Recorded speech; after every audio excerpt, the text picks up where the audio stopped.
gardens. I still can't believe that she's the one that burned down the garden. I still haven't actually recovered. Why would it do that? It actually changed it from the last time. It's fine.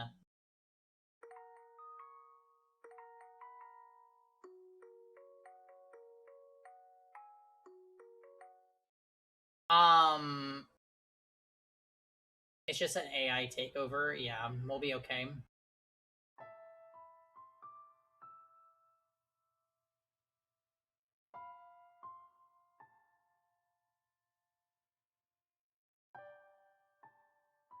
Um, yeah, okay. So door 3. Where do we even start with door 3?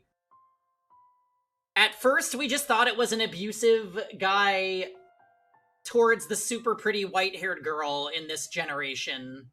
Which we have a theory that the white-haired girl is getting reincarnated. Which it kind of has to be that's what's happening, right? Because she died in the previous door. So she's back again. Um She has an abusive husband that is the leader of the Sicilian Mafia. At least I'm pretty sure it's the Sicilian Mafia. And his childhood friend is working as his lead maid and secretly is trying to cause his ruin. So, we really hyperstan Maria. She is fan fucking tastic. Definitely gagged us last stream. It was incredible. Let's do it again.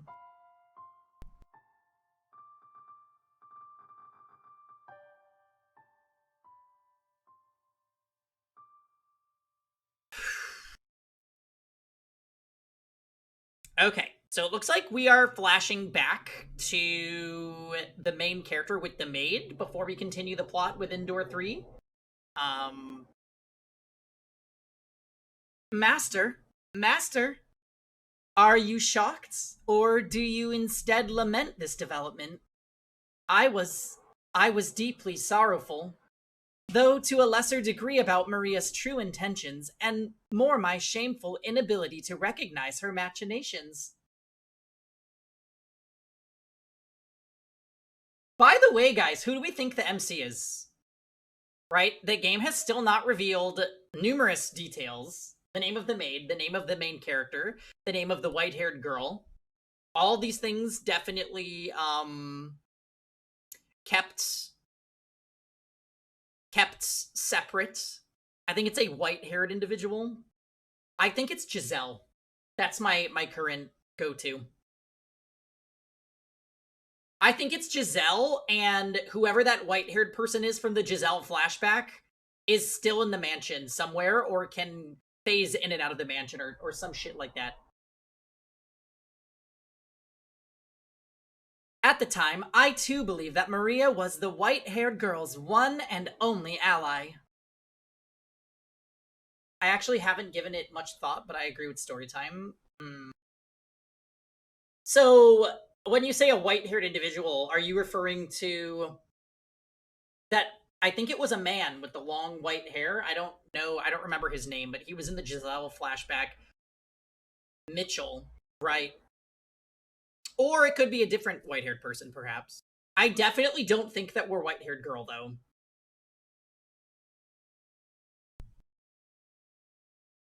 It was not until evening had drawn to a close that I discovered the truth. Then I now know how the tale ends, you say? Yes, that is correct. Well aware that it was not the case, I told you the story in a way that suggested she was on the white-haired girl's side. Oh my, I wonder if that constitutes lying to you, Master. I merely wanted to present the events to you in order, starting from the beginning. Then Maria's ill intentions were still veiled.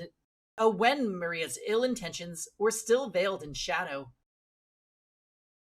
The white-haired girl is the one constant between all these stories, so I think she and or Mitchell are integral to the mansion itself. Yeah, I would agree with that. Um I just don't know if that necessarily would make them the MC. The other constant between all the doors is the maid. But obviously we can't be the maid, because we're constantly talking to her. I wanted you to know the same feeling of consternation I had experienced.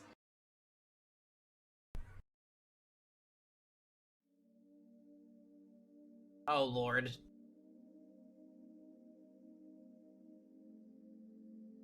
Maid. Unless the maid has a giant mirror that she carries around everywhere. True. Or perhaps the true MC is a secret person that's observing all these events and is never mentioned until the end of the game, and... Dear Mario. Oh my god. Hi, Dots. Also, happy Saturday. The white-haired girl continued to write letter after letter. They were all addressed to her dear husband, detailing her ever-persistent love for him, and her desire for their relationship took return to what it had once been. To return, even, yes. My beloved, I'm sure your hands are quite full right now, but that is fine. It does not change my love for you. Do you remember the day we went out together? That was perhaps the most wonderful day of my life. I had a truly incredible time. Girl, let it go. I still treasure the gift you gave to me, for it is the one and only present I have received from you. Back to tragic drama. Hey, Barry. Back to tragic drama. It's... I need to know how this ends. It's not gonna end well for Maria, I don't think. That reminds me, Maria tried to teach me how to dance. I doubt I will ever progress beyond being laughably bad, though.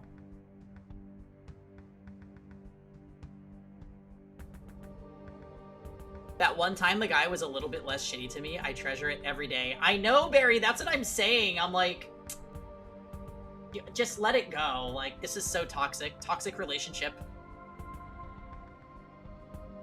If there's anything we've learned, it's that no one at the end of these stories wins. True.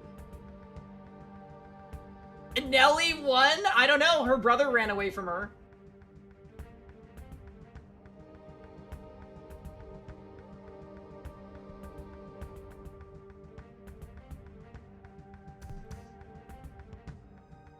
It would be nice if someday you and I could dance together. Perhaps when you have a little less, a little respite from work, we could go out again. Maybe take a carriage somewhere a little farther away. We as the audience are winning. And we could dine at a restaurant more to your liking. Although I think the cuisine at the other restaurant was exquisite, personally.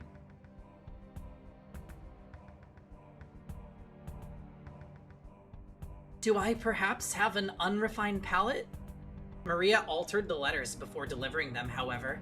She changed the addressee from Jacopo to another man. She would cut away the top of the page with Jacopo's name on it, and in the space below write a different name. That bitch. She could not have mimicked the white-haired girl's handwriting for the full length of the letter, but Maria could make a single name look adequately similar. And it would, after all, be quite difficult to notice minor discrepancies in such a small quantity of text.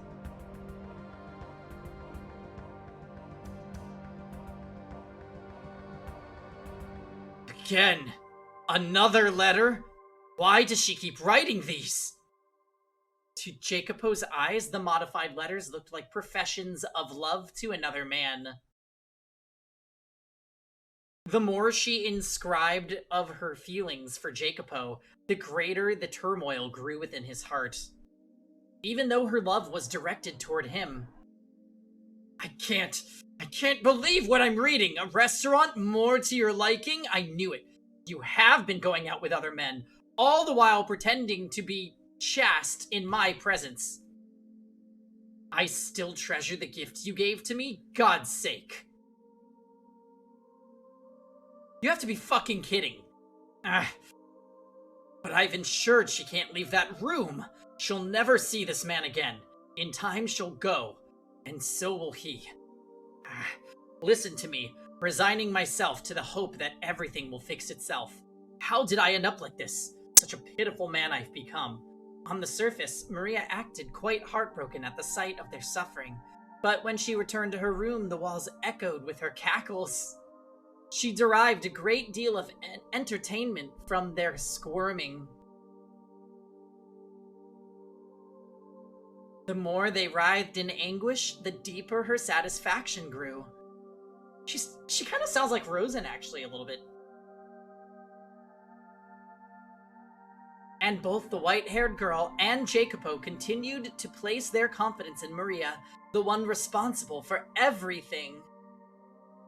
The white-haired girl had never possessed a sense of distrust, and so she took everything Maria said as truth, continuing in her agony to write Jacopo letters. Letter after letter after letter. My beloved, are you still tied up with your work? It has been some time since we last saw one another, so I know not what you have been doing of late. I only hope you remain in good health. I would, if possible, prefer to tell you everything in person, but I do not have the courage, so these letters are my only options. Am I adequately expressing my feelings, my love for you? If you have the time, I would appreciate a response. You're never gonna get a response, though. Not as long as I'm intercepting them. There's no way I'm allowing these or your love to get to him. I could just stop reading them. It would certainly make things easier. But if I don't, my imagination will run wild, fantasizing about her writing to this other man, and what she might be putting in her correspondence. I'd be better off knowing the truth than torturing myself with fantasy. Does sociopathic shit, her gaze, honestly work? Yeah. Yeah, I definitely super like Maria. She's my favorite character that's been introduced in this game, like, by far. Things are gonna go to shit for her, though. I'm just waiting for it. It's the better option. Jacopo accepted every letter Maria delivered without fail.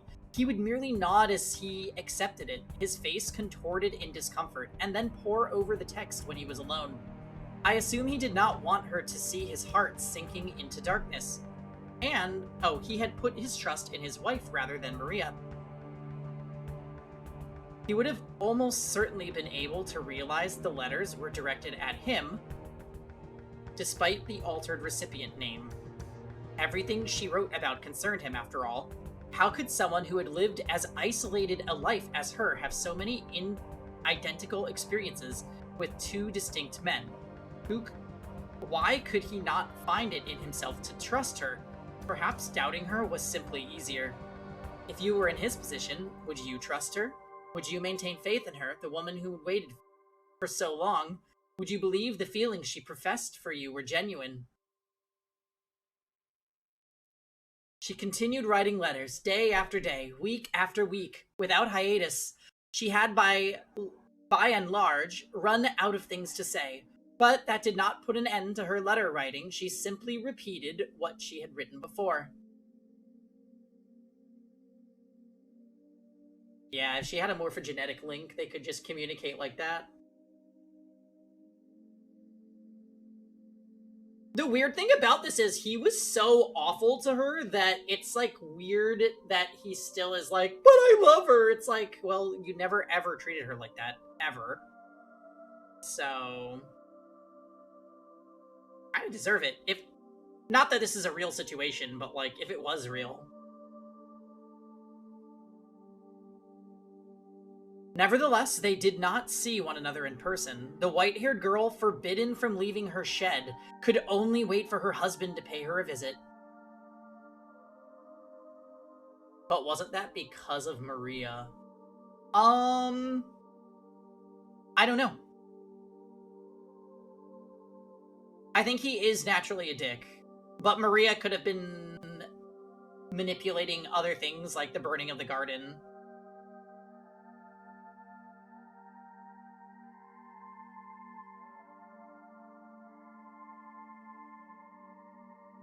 My beloved, there's a little bit of fog out today. Weather like this reminds me of my home country. I was born on an island perpetually covered in a thick fog. Oh, are you from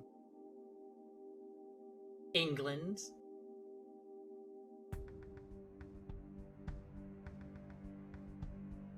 Exactly. Maria seems to be stirring a pot that's already full of messy ingredients. I'm not saying I would like to return, but thinking about it does make me feel rather homesick. Does that happen to you? That reminds me, aside from that one time, you have not told me much of your homeland. It would be nice if we could pay it a visit sometime together. Speaking of which, before I left, an exhibition of some sort was held there. I was unable to attend, but perhaps you had the chance when it was near you? I imagine you would have, with your interest in new technology. Next time you have a chance, I would enjoy hearing what they had on display. Exhibition? And why is one of the ingredients napalm? Oh my lord. That's right, there was one. It was a year ago. Got quite a bit of attention since it was supposed to have been held in Paris. I was busy preparing for our wedding. I had no time to attend an exhibition. Oh, that's such a happy accident. And while I was doing that, giving you, a woman I had never met before, my full attention, you were giving yours to a different man? Has this been going on for that long? He had simply stepped up and taken action. Had he simply stepped up and taken action, he could have put an end to the stream of letters, each of which was giving rise to further misunderstanding. He needed merely ask the white-haired girl in person to whom the letters were addressed, whether they were described, whether what they described were true, and the twisted threads of his confusion would have been unraveled. But he made no such effort, relying instead on Maria to serve as his intermediary. I feel as though I have now, at long last, come to understand just what kind of man Jacopo was. While he had a great deal of pride in his capabilities, he had far less confidence in himself as a person. If he'd had faith in himself, perhaps he could have put faith in his wife as well. Had his pride not been so twisted, perhaps he would not have been so afraid of being hurt. Indeed, he was afraid of being rejected by her, afraid to face a reality where his beloved partner scorned him, where the woman he loved laughed at him disdainfully, where she and countless others mocked him. The thought of it paralyzed him. The environment in which he had been raised played a significant part in his mind, I expect. Occasionally, the name on the letter would change. Maria was making the white-haired girl out to be having affairs with multiple other men. She could never do any such thing, of course, but Jacopo, thinking Maria to be his only ally, believed everything she said. I could figure out who this man is and where he resides. I could make him tell me every last detail about his relations with my wife. But what if that information went public as a result? If news of her infidelity spread and were to reach the Koska?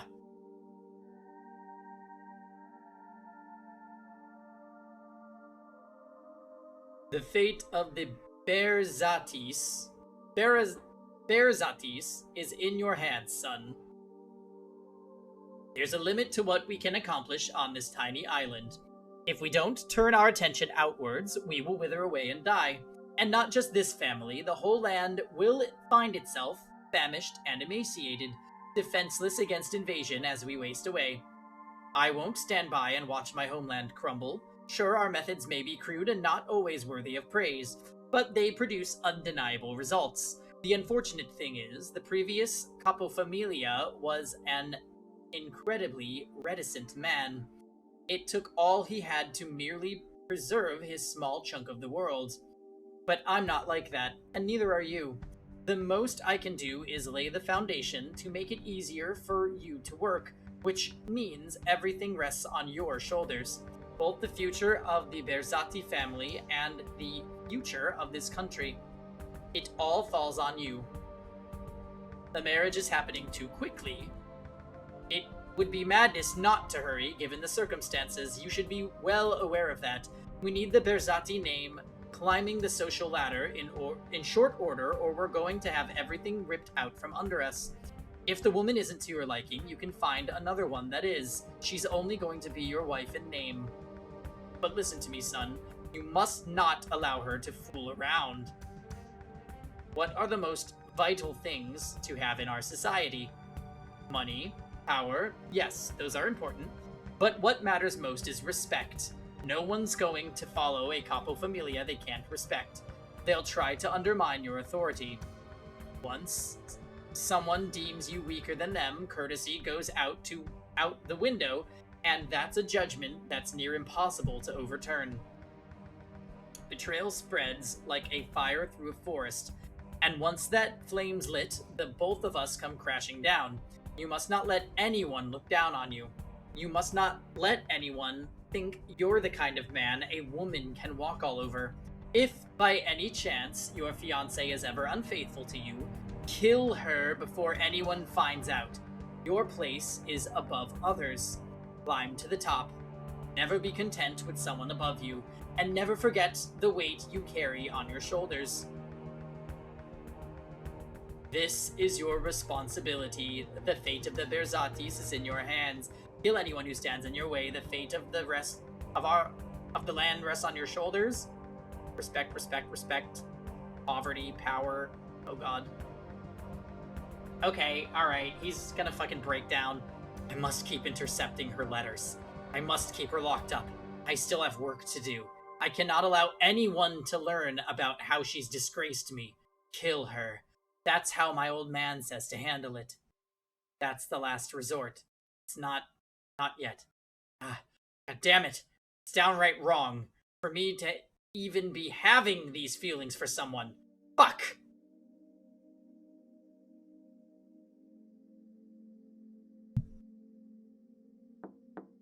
Master, your carriage is waiting outside. How are you coming along? Coming along? Oh, that's right. I had an inspection scheduled today. I'll be right out. Have him wait. Is something the matter, Master? You look a little hazy. I'm fine. If you're not feeling well, you should stay. I said I'm fine. It's not your job to try and infer my condition. Yes, sir. Damn it. Keep it under wraps. Act like normal. You can do at least that much, damn you. Take care on your trip, Master. Yeah. It's not the usual coachman. I also feel like I've seen him somewhere before. Your fault. What? That we... Hey, speak... Oh! Is he about to die?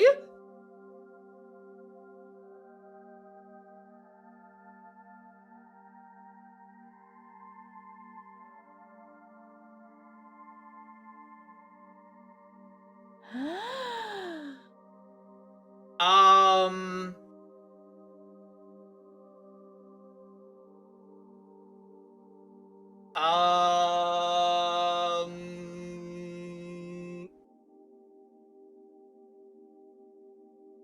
Die, Jacopo Berzati!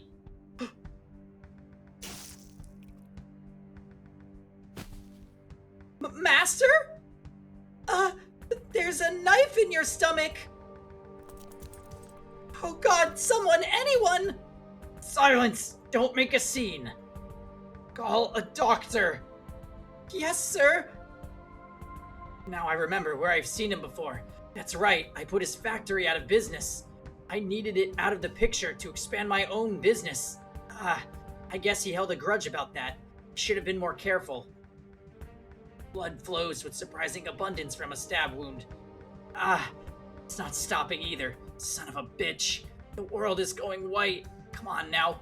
You have to be kidding.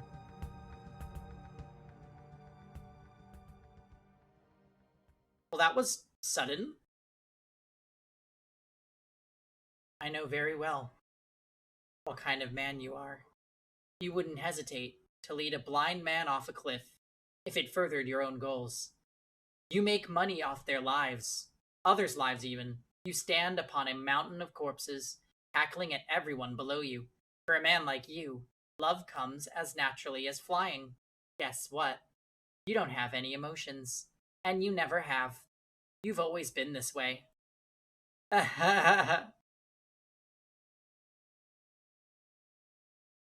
Maria.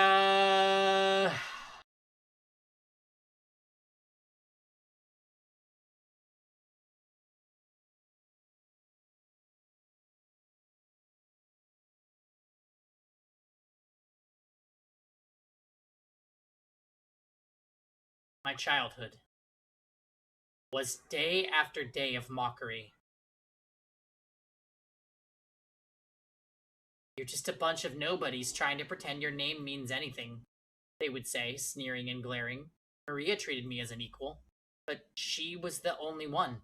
I wanted to show them up, and to do that, I had to rise to the top, or at least high enough that I could laugh at them. My old man wasn't the only one who wanted that. I did too. I had to make them acknowledge that I had value as a man who actually wants to go through life being laughed at. I had to make them recognize that what I did had value. And I needed neither love nor compassion to do it. Or that's what I thought. In the beginning, I only ever intended to use that woman. I simply needed her to build a name for myself. When she served her purpose, I could simply cast her aside. That's what I thought. Or rather, that's what I endeavored to make myself think. But deep down, I felt bad for her. I pitied this woman who was being made to marry a man she had never even met before. I'm sure that she really wanted to have a regular marriage with someone she loved, but because her family wanted to cling to their name, she wasn't afforded that opportunity. I wanted to do something for her. It didn't have to be anything grand. I genuinely wanted that. The day of our wedding was when I first saw her. Her face, partially obscured behind the veil, was gorgeous, and crucially, she was smiling at me. I had expected to find only gloom and despondency in her eyes, but instead she smiled. The moment I saw that smile, I wanted it to be a permanent part of my life. I truly did want to ensure that she always had a smile on her face. Oh, buddy, you so fucked that up. Is this my room?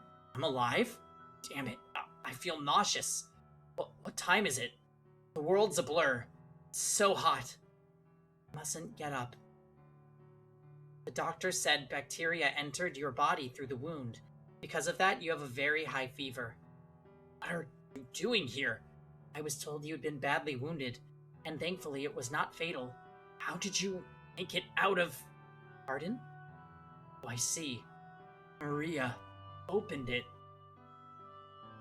Would you like some medicine to reduce the fever? It should help you feel better. Yes. No. Stay by my side for a little longer. Is there anything I can do for you? I always want you to smile. Now get back to your shed. You can't ask me anything. My hand. Your hand? Could you hold my hand? You don't want to. That's fine. Like this? Your hand is quite cold. It probably feels that way because of your fever. So, yes?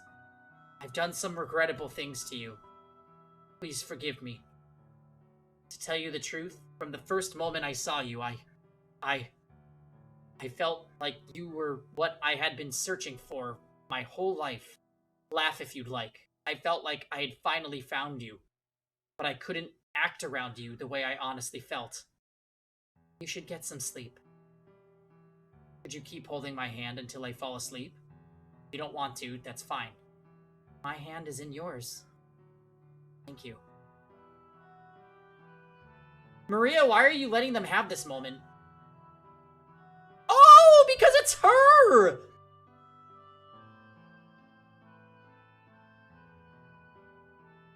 Wait, what? Then why would she...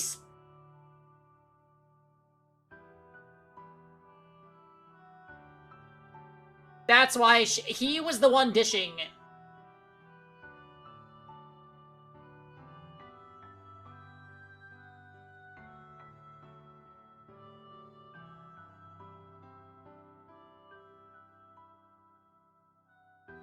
So that's why she didn't respond so, like, ever, because it was never the white-haired girl. You're quite delirious, Master. Those are things you should be telling your wife, not me.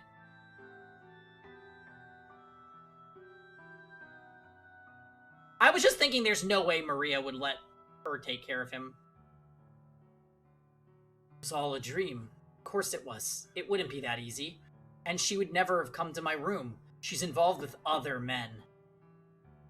Jacopo, may I come in? I have another letter. Oh, girl.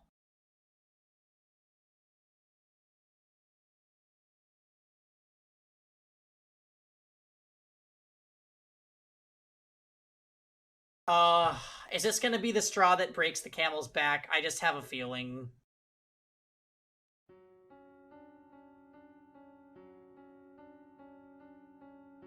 Oh my god. Alright, give me a second, guys. I'm gonna just run to the bathroom real quick. And I might make a little drink, too.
Okay.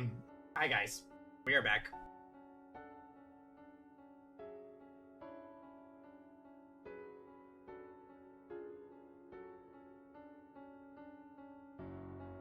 So, Jacopo survives a near-death experience. That would have been a weird time for him to die, I feel, so I'm kind of glad. This continued for several months.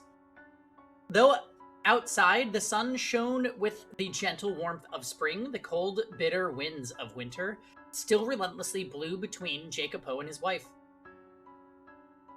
Not allowed to leave her shed and never receiving a reply to her letters, the white-haired girl's only source of information was Maria.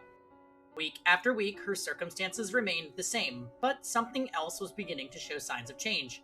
Her mental state.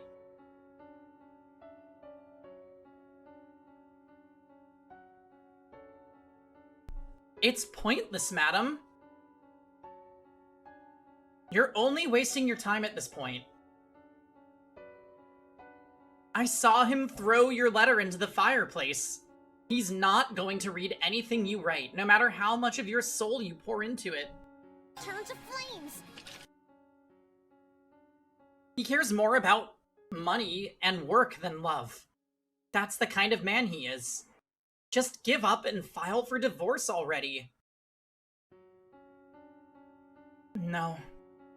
No. I will get through to him. Everything will go back to normal. I have faith. All my letters may go up in flames, but my love will not be lost with them. As long as I keep writing... My enormous faith! Eventually, I will get through to him, so I cannot stop. I cannot. Do you have any idea what he says about you, madam? Jacopo doesn't trust you in the slightest. He goes around calling you a witch, a man-eating devil woman. It's awful. There's no one as pure and beautiful as you. He says, I am a witch? Listen to me, madam. He never for a second actually loved you. He just wanted the influence attached to your name. Wanted to mingle with the upper class. He used you. But last year, when we went out together...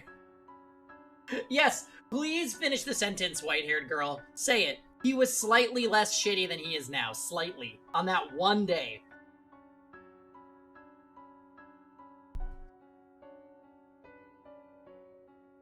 He gave me the Phenacus wheel at the photography shop. He had the owner make it especially for me.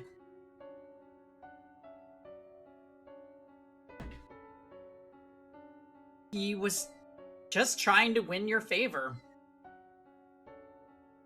If he really cared for you, he wouldn't have gotten you a paper toy. How about the wheel and the spaghetti? He would have gotten you something like a ring, or a necklace, or some perfume, a nice dress. Something women really like. Has he ever given you anything like that? He doesn't... He doesn't have any feelings for me? See, Maria's just out here giving actual advice and everyone just sees her as a villain. I know. Maybe she's acting in her own best interest, but, what's interesting about this is it seems like her goal is to make them divorce. So, if that happens, is the upper class that is linked to Jacopo just gonna disintegrate? Is that what she thinks? Or is she actually trying to make something else happen here?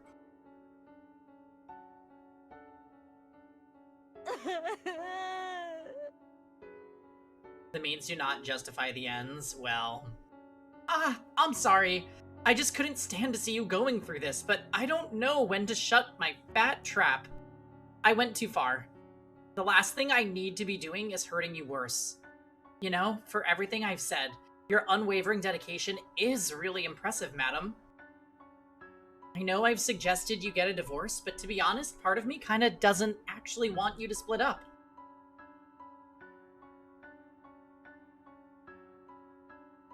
That's what will hurt Jacopo the most. I also wonder, I'm betting Maria is, related to the incident with the carriage guy.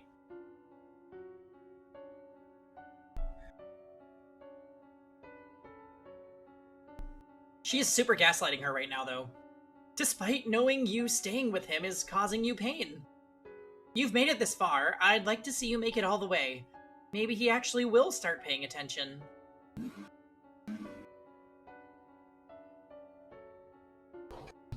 Your sweetness can melt even his heart of steel. According to the real Tommaso theory, that was her dressed up in reverse drag. Okay, I definitely thought that she was Tommaso at first, but they later explained it with a cutscene, so it's fine. I'm a little sad that I was wrong, but it was a wild theory that was fun to have a moment with.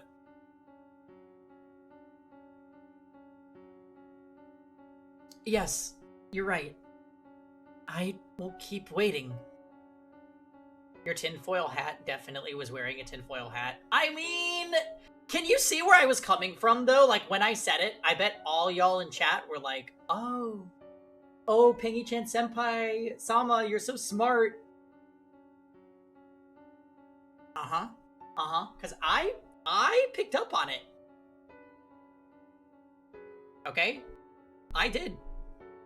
So... let's review the VODs for my response. I'm pretty sure you were mocking me.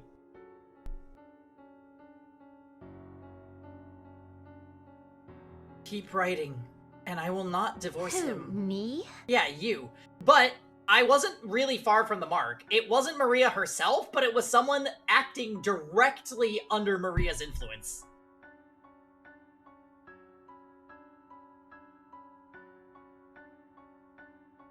But what made that scene so good is at that time, we didn't know that Maria was a backstabber. We still thought that she was helping the white-haired girl. So it seemed very weird. But now, in retrospect, it makes a lot of sense.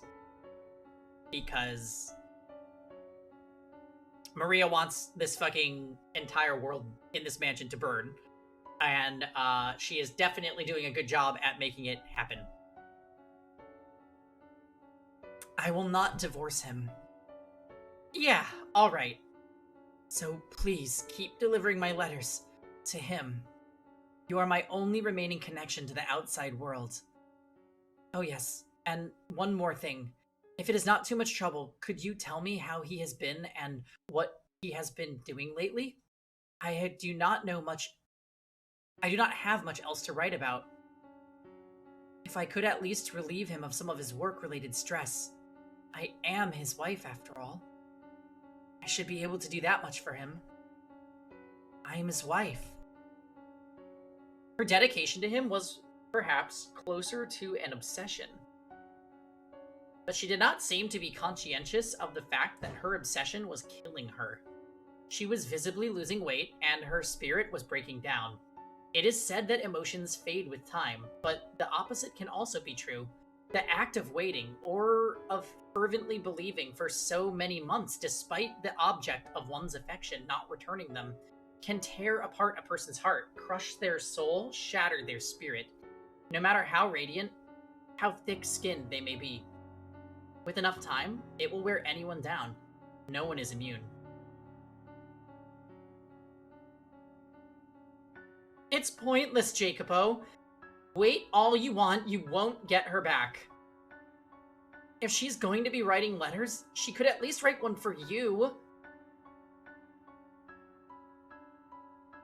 She looks so pure, pretty as an angel, but God Almighty, is it only how she looks? Oh my...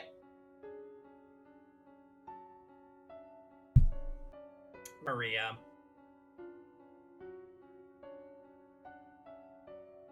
You've changed a bit. What? Have I? The old you would be yelling and screaming, chomping at the bit to go storming in on the madam. Now you just go quiet. I'm just a little tired. You could break it off then. What? You've already made a name for yourself in high society. Nobody's gonna suddenly start ignoring you. You've more than put her family name to good use. To put it in your own words, it's no longer necessary. This isn't something I really want to say. The madam has never liked you. She was married off to a total stranger and forced to leave her home. I'm sure she felt very alone, and so she sought the companionship of other men.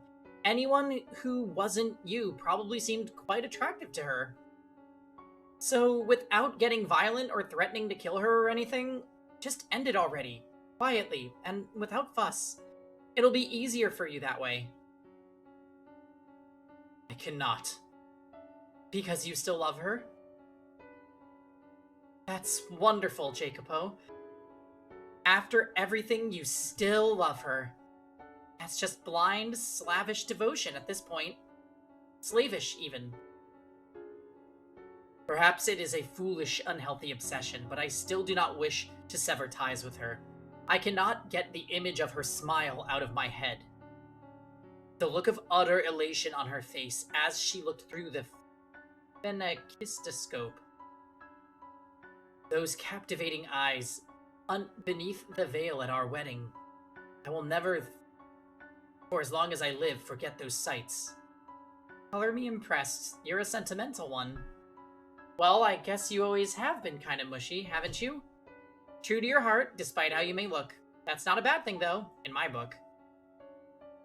There's nothing but pain in it for you now, but all you can do is wait until she stops writing.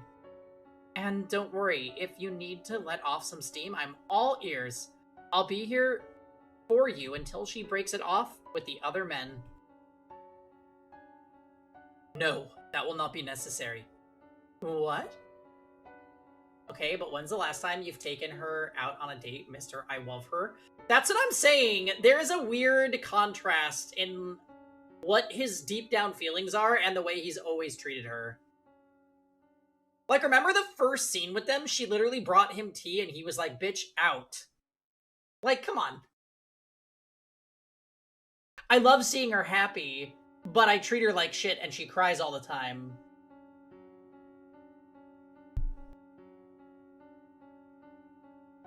And I lock her in a shed. I know very well that things cannot continue on as they are forever. I knew it from the beginning and still couldn't do anything. This time, I'm planning on facing her myself. You serious, Jacopo? To be fair, that was kind of cleared up in that he thought that she was seeing one of those men that he was with. Oh, right. Wait, remind me, Dots, was that because of some influence by Maria? Like, Maria had tipped him off, oh, hey, you've been, around this guy. We've been under Maria's genjutsu from the very beginning. We actually have. Okay, let's see how she deals with this, because she has to know that if they talk to each other, fences could be mended. Right? It will become clear that Maria's been altering the letters, so she basically can't let them meet face to face. So what is Maria going to do? What would Maria do? WWMD. She's probably gonna pull out some crazy statement. Like, I didn't want to tell you this, but... She sneaks out at this time. At this point, probably burn down the shed with white hair girl inside. And then Rosen fucking said the same thing? Okay, y'all are just chaotic. Where was this energy during Great Ace Attorney 2 when every time Dots suggested that it was Iris, Rosen? You could have been on that train. What do you mean, huh? You know what I'm talking about.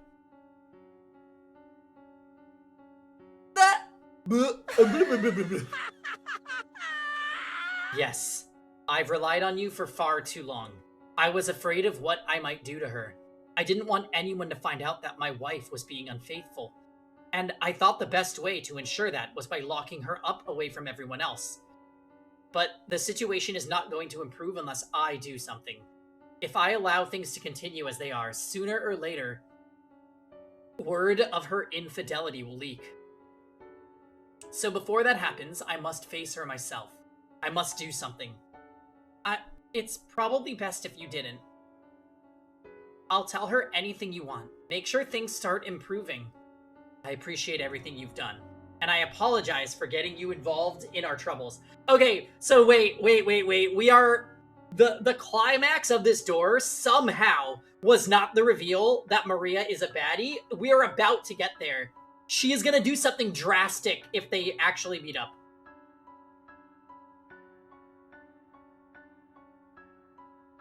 So, like, the easy, non-violent way of causing... of somehow achieving her goal was to make them split up and divorce. But now, not only is he gonna try and fix the situation, but it is gonna come to light that Maria has been shit-stirring.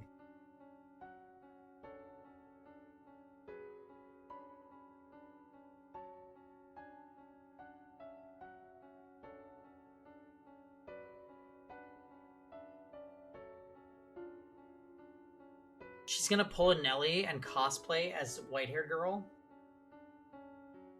Honestly, Maria's... Alright. Here's my tinfoil hat prediction for what's gonna happen. I have two ideas in my head. One, Jacopo actually meets up with white-haired girl in the shed. They get to talking. As soon as there is an inconsistency in their conversation, Maria's name is mentioned, and then they smell smoke, because the shed is gonna get fucking incinerated. Second option, she's gonna tell white-haired girl that Jacopo wants to meet at a location, so white-haired girl's not in the shed. Jacopo's gonna go to the shed and see that she's not there, and then something insane is gonna happen. Like, he's gonna try to kill her.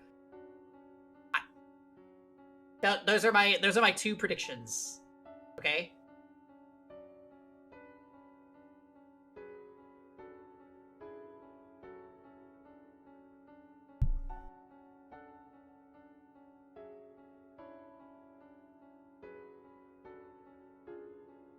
But I'm going to end it now. No, I must put an end to it. This is a problem between me and her. You might get violent again if you go see her face to face. Yes, I might. I might do something that would look rather bad for me. But it's reached a point where, until the two of us face up to each other, it's never going to go away. It took me far too long. I wasted too much time trying to find my resolve. I see. You'll need a way to break the ice then. Break the ice? Right. If you've got some convenient excuse to talk to her, it'll reduce some tension and make it easier to bring up what you need to bring up, right? Here's an idea. That transcontinental railroad you've been funding, that's supposed to be opening up pretty soon, isn't it? Yes, it is. There'll be a message by telegraph when it happens, right? You can ask her to be there to hear it. And then you can invite her to ride the first train. Oh god, she's setting something up. Wait.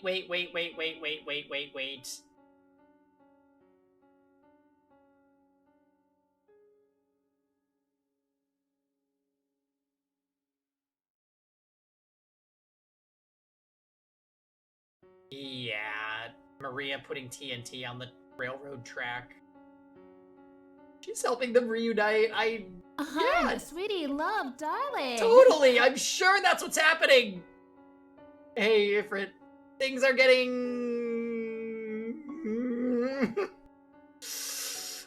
As I put it earlier, we are about to reach the climax of Door 3. It somehow wasn't that Maria's a baddie. It is, like, the thing is gonna happen. Maria's being... She's going to drastic measures because he wants to fix the relationship himself.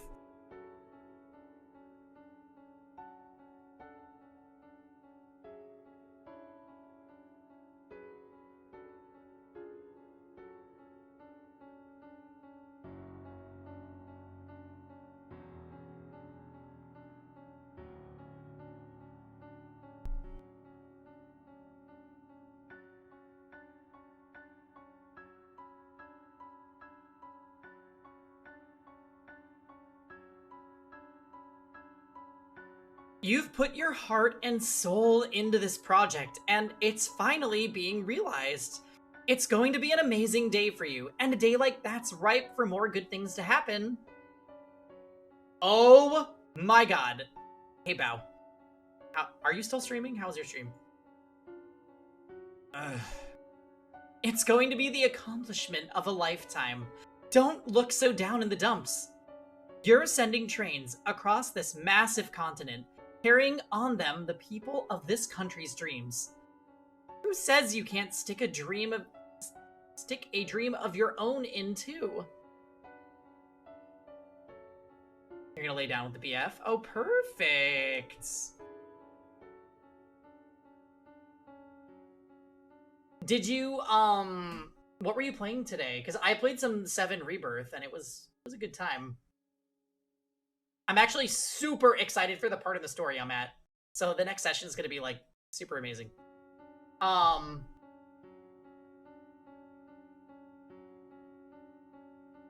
Right. Yes, you have a point. Oh, god damn it. A railroad that spans from coast to coast. She's a sickly girl, which makes long trips difficult.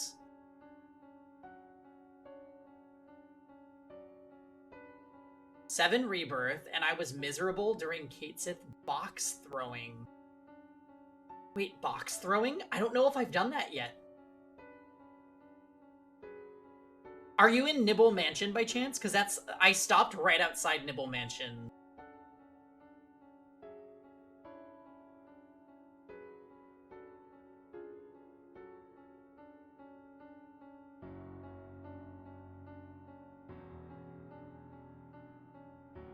But this new rail system should make them much less straining. You're outside the manor. Oh my god, wait, that's literally where I stopped playing. But wait, box throwing? That is not ringing bells. I just, like... Oh, you did go through it. Okay, gotcha. Well, great, there's gonna be despair minigames, but you know what? At this point, it's what I expect. From fucking Rebirth. Amazing game plus minigames of varying enjoyment levels.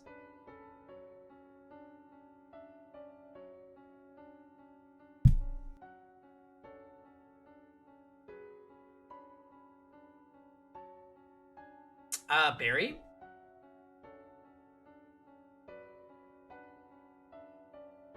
It would allow me to show her the world. Yeah, that's perfect. I'm getting excited myself. It'll go great. I'm sure of it. Yeah. Oh god. Oh god. Oh god. Oh god. Maria. There she is! There's our queen.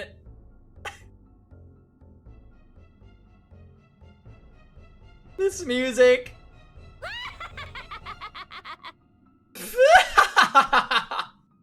Oh god, my fucking sides. Seriously, they're a goddamn riot, the both of them.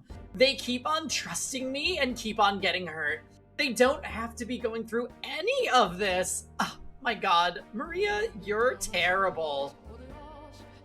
And these people call me the Holy Mother. I bet the real Mary's rolling in her fucking grave. Now, I must say I wasn't expecting you to make a move, Jacopo. A shame that. The squirming loser paralyzed by insecurity is a better role for you. If they do end up figuring it out, tough shit. Doesn't hurt anything, just takes away a bit of my fun. I don't understand why he's so infatuated with this railroad. I mean, I do sort of get romanticizing steel, but my kind of steel's a little smaller scale. Yeah. She needs like a speakeasy. Or a slam, like a slam poetry. This isn't, well, actually this is debatably poetry. Anyway, I suppose it's about time to get things moving. No matter how this plays out, you will not have a happy ending, Jacopo. You're going to get a real taste of just how much I despise you. Maria, Maria, oh, there you are. Shh. What is it? I'm on break right now. You were assigned to clean the cellar today, weren't you?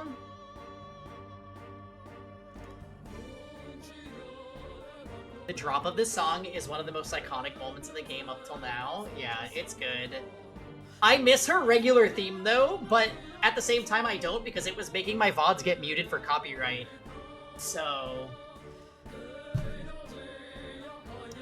Well, Headmaid's saying it hasn't been done yet. What? I did. I cleaned it. Just a casual once-over, but hey. Well, do it again, and do it right this time. Because if you don't, it's gonna fall on me.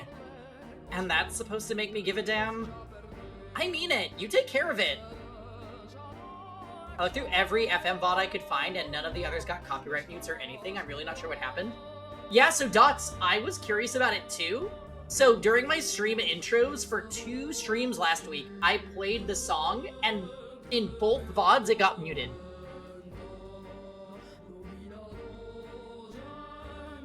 So...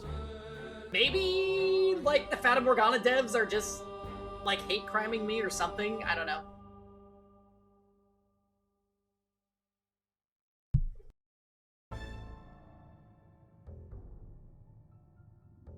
You get enough special treatment as it is. Yeah, right. I heard you the first time. I'll take care of it. On Pride Month, I'm saying. I could start a case over this, I'm pretty sure. And don't you forget it! And for God's sake, why should I have to be the one to tell her? Ugh, is she gone? What a pain. Who cares if the damn cellar's queen? Not like anyone's bringing guests down there, yeesh. I guess I should take care of it. Better that than a tongue lashing by the head maid. God, why did I have to be a maid anyway?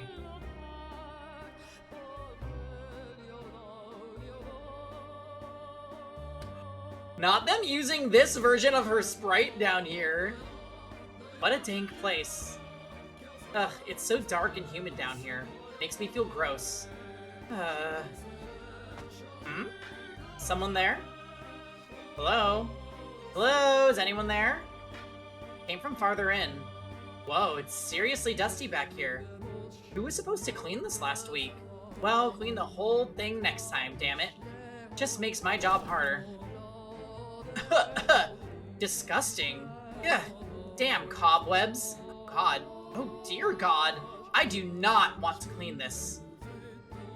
Serving chaotic charisma, uniqueness, nerve, and talent even while in the dusty cellar. I know, she is an icon. Huh? Ow! Oh, for God's sake, stack this stuff properly. Now I've got to fix this whole mess. Oh, for the love of... What's this? Something carved into the floor? Never noticed this before. Someone get bored one day? What do we have here? It's mostly illegible. Let's see. It's not written in English, but my native language. It's not modern. It's really archaic.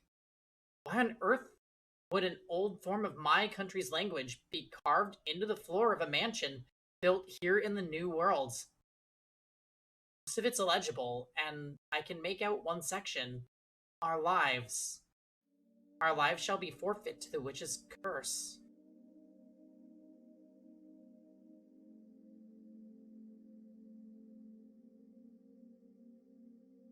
Okay, so question. In Sicily, do they speak Italian, or is, like, Sicilian a separate language, dialect? Anybody know? I can Google if no one knows.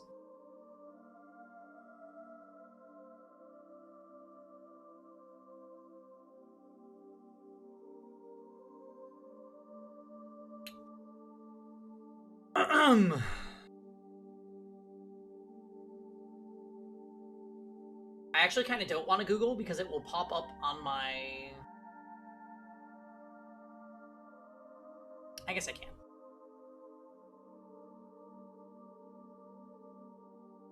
Alright.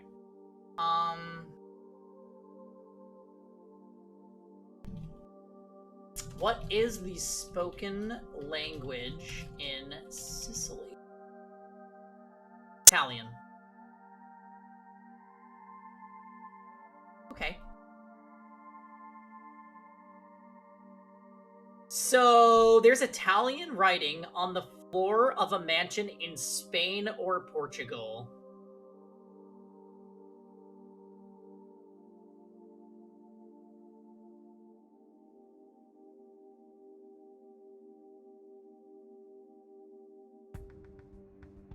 Referencing the witch. Who, let's be honest, the witch is the white-haired girl. It has to be, right? Since she's in every timeline. Technically, the witch could be the maid, but I'm pretty sure the witch is the white-haired girl. And for some reason, she's fucking cursed.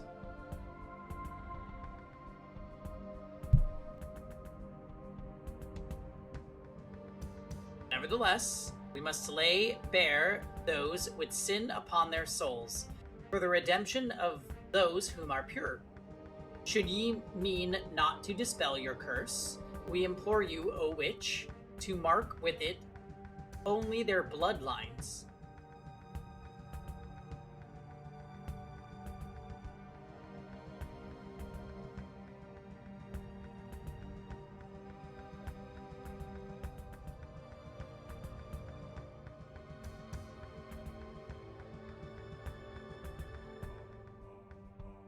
The blood of the sinners flows through those who dwelt within this house. But not I. What in the... A witch? Huh? That's crazy. That's crazy. But why does the handwriting look like mine?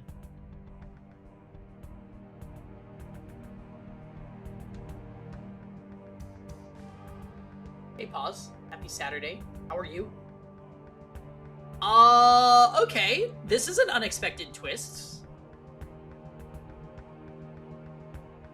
It's just coincidentally similar. No one's handwriting is perfectly unique after all. All the letters are finally getting to her? Yeah, maybe.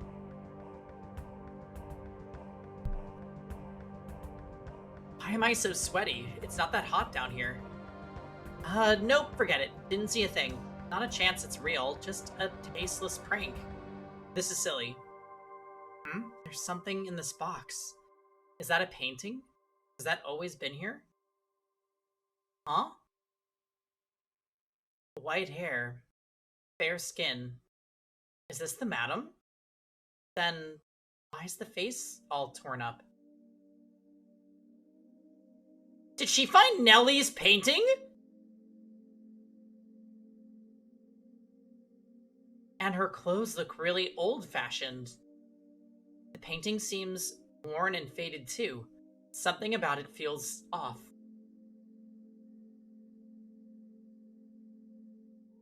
Okay, oh god. They're gonna find some way to connect the doors, and my mind is going to explode.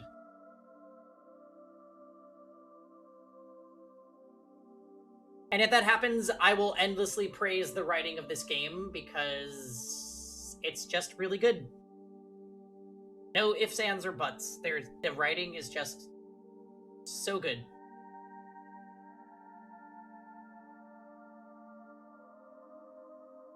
I'm not sure how to describe it. It's very creepy, unsettling.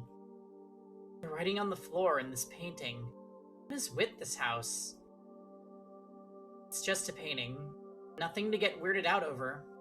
I bet I know what happened. Jacopo probably slashed it up in a fit of jealousy. He is a simple man. Seeing this probably wouldn't put him in the best mood.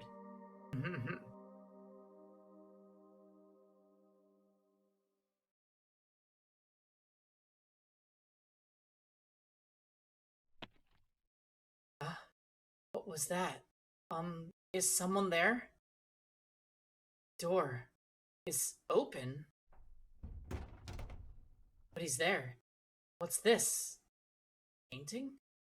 Who could have left it here?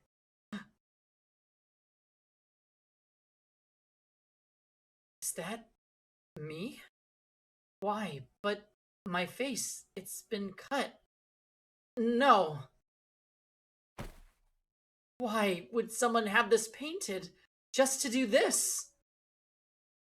Who would do such a thing?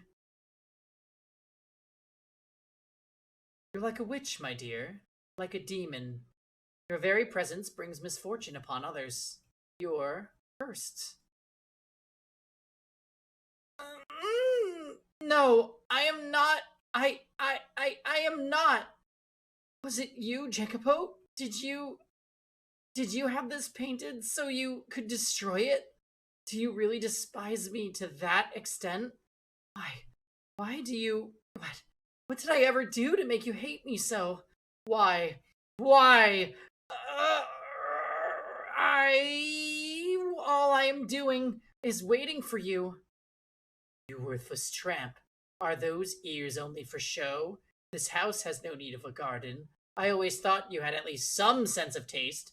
Silence, it's all your fault, every last thing, then say goodbye to your freedom. I'll kill you. Does the mere act of waiting impose upon you?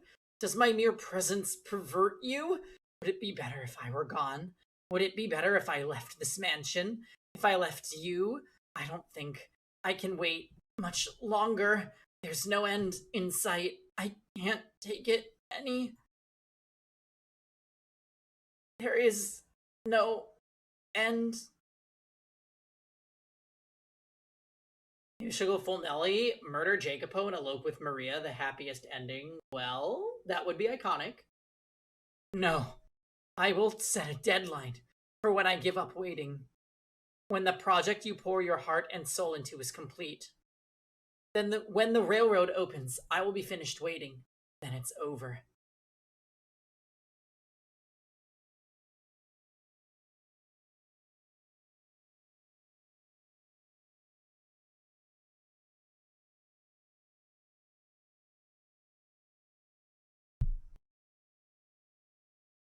The Pacific Railroad's last spike ceremony was drawing nearer by the day. That day was coincidentally the deadline the two of them had set for themselves, Jacopo to confront his wife and the white-haired girl to wait for him. And as that day approached, she continued to write letters. She wrote the letters purely by force of habit, despite having been worn visibly thin. I expected she could not stop. That the act of writing even, was all that kept her from going mad. By focusing her attention on another person through her letters, she was able to maintain her grip on herself. But that day would put an end to her suffering and despair. When the railroad was completed, all their misunderstandings would be cleared up. They would return to the smiling, happy couple they had been when they first married. Oh, girl. The harsh winter would finally come to a close, melting away into the past and allowing them to step into the future. With constant prayer in my heart, I impatiently awaited the railroad's opening ceremony. I do not, after all, wish for anyone to fall into any kind of misfortune. And that goes for you as well, master. Now, master, the door is soon to be shut upon this era. Are you prepared to see what happens next? You mean for white-haired girl Jacopo and Maria to die? Yeah, probably. Because there's no way Maria gets away with what she's doing. There's just no way. Alright. I see. Very well. Then allow us to make our way to the final day. See with your own eyes, master, how this tale concludes. And please do not let go of my hand.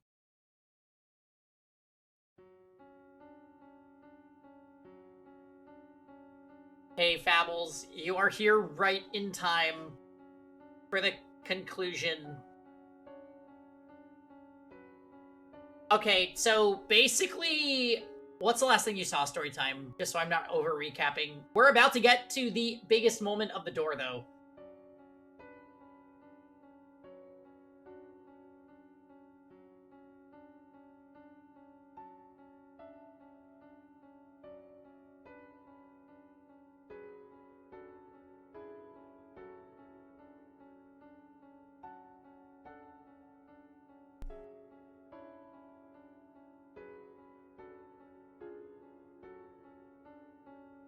It was a scene with Maria and white-haired girl after Jacopo was stabbed. Okay. So basically, as you saw, Jacopo said when... Well, okay, no. He heeded Maria's advice and said when the railroad ceremony, like the completion of the railroad has its ceremony, that's when I'll make my move to discuss with white-haired girl. White-haired girl independently came to the conclusion that that was the day that was the final day she's willing to wait until before she makes a move to like escape, because she's going insane in the shed, as I can't believe she hasn't already. Now, in the meantime, Maria had to clean the basement, and while in the basement, she found a big, long poem, prophecy. I don't know what it was, but it was written in her home language, Italian. So I looked up if in Sicily they speak Italian, or if like Sicilian is a language. I don't know. But apparently they speak Italian. And it was written in Italian on the floor. Something to the effect of, there's a witch cursing us, but please only curse the bloodlines of the people that live in this mansion. They will be forever cursed. And Maria even said, why does this look like it's written in my handwriting? So there's something really fucking meta happening, but we don't know as the players yet. What I think is gonna happen is that there's some factor that actually connects these three doors and probably the future doors. And I can't wait for it because it's gonna blow our mind, and we don't know it because this game is extremely well written. The other thing is she found the painting of the white-haired girl in old-fashioned clothing with her face cut out. I think it's the painting that Nellie defiled in her rage when she was freaking out in her room. And it was in the cellar in a box, and Maria found it and then dropped it off on the white-haired girl's doorstep, and she looked at it and like started losing herself. So there's definitely something going on, and we have our first thing, the painting, that might connect the doors, and we need to know how it's going to connect everything. So, yeah. That's been the last 20 minutes. It's very confusing and exciting, and we're just going to see where this goes. Wow, it's so much fun! Very that. Okay. The night before the opening ceremony, the master of the house headed for his wife's shed. Oh, and also the maid just straight up told the protag, like, hey, just so you know, this is the last part of the door. So if you're ready for shit to hit the fan, then click, because that will progress the text. Like, I think all three of them will die. That would be very, like, on brand for the for all these doors, right? Generally, no one is happy, and everyone despairs.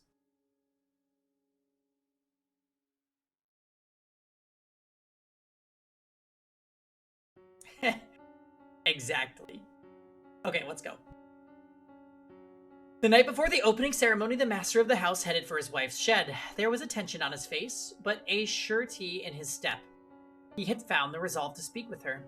Having locked her away for so long in the shed like a common prisoner, Jacopo was hardly optimistic about what she might say to him.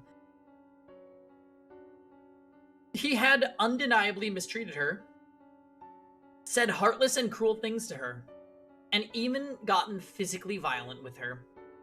His actions were inexcusable, even if they were in response to her infidelity. Of course, the very infidelity which had driven him to such behavior had not in fact taken place, but he was unaware of that. There was a chance they would never reconcile their misunderstandings, and that this predicament would not have a positive resolution. But he still clung to a tiny fragment of hope. He wanted to start over with the white-haired girl to make a new future with her. With that desire burning strong in his heart, he stood before the door to her shed and called out to her.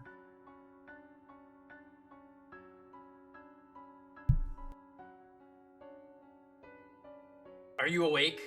It's me, Jacopo, may I come in? I won't hurt you. I will not raise my hand against you. I swear to you, I will do you no harm. I just wish to speak. I would like to have a calm, rational conversation. And as such, I will not enter your room until you have given me your permission. So may I please come in? You won't even give me a response. All right. Considering how you must feel about me, I shouldn't be surprised. I won't hurt you this time. Fine. Then you don't have to let me in. But please at least hear me out. Do you remember the day shortly after we first met when we went on our honeymoon? If you can even call the little walk we took a honeymoon. I was unable to do anything nice for you then either. I had no experience, no idea how to interact with an upper-class woman like you. I didn't know what I should do for you, and yes, I know that makes me sound juvenile. I have a tendency to say things I don't mean, the more perturbed I get. I'm sure I said things to hurt you numerous times that day. However, at the photography shot, when you saw the phenakistoscope, you smiled for me. I was genuinely pleased in that moment. I felt like I had gotten closer to you. I very much doubt that was actually an appropriate present for a noblewoman like yourself. Jewels or flowers or something like that, something beautiful, would have certainly suited you better. And I knew that, but I assumed you would have been given gifts like that countless times in the past. You are, after all, a beautiful woman. I did not want to have to compete on the same field as those other men. I wanted to be special. No, I wanted to be unique to you. No one had ever shown you anything of the sort before, had they?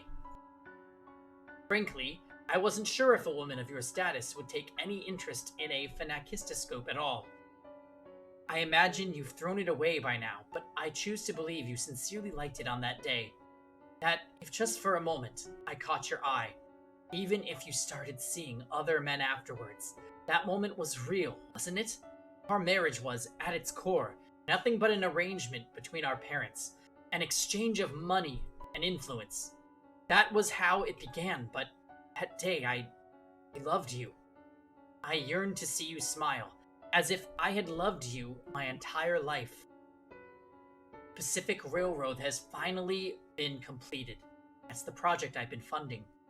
Everyone thought it was crazy, but a railroad now stretches across the breadth of this country. A joining ceremony will be held tomorrow. It's going to be a grand event. Locally, they're planning on doing a gun salute, and the sound of the last spike being driven into the ground will be transmitted across the country via telegraph. I've procured a telegraph so we can listen to it here in the mansion. In your condition, you would probably have trouble handling the crowds at the telegraph station. But here, you could celebrate in the comfort of your own home. Do you mean the home or the shed? Just to clarify. I suppose what I'm saying is I want to celebrate this with you. I have made arrangements to make that possible for you, but I wish to have you there with me. Would you be willing tomorrow to celebrate the completion of the Pacific Railroad with me? Would you be there at my side? Please, say something. I want to start over. I know very well what I've done to you. You may be at fault yourself, but what I did is unacceptable. But what I did was a consequence of my overpowering love for you. I swear it. Why? Why will you not answer me? Say something. Please. Please. You can hear me in there, can't you? If you don't want to, you can just say no. If you do reject me, I'll set you free. I won't hurt you, I promise.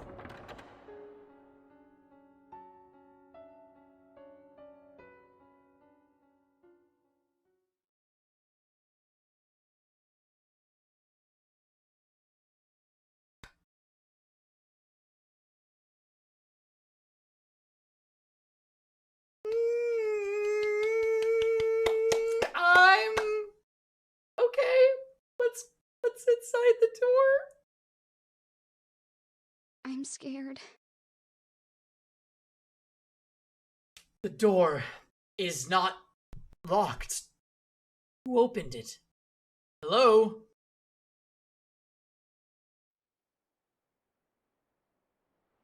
A humid spring breeze brushed against his cheeks. The drawn lace curtains appeared to glow in the gentle moonlight. The white-haired girl was not in her room.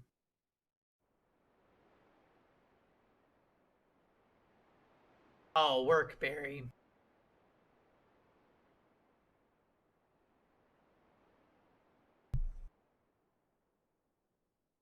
Where where have you gone?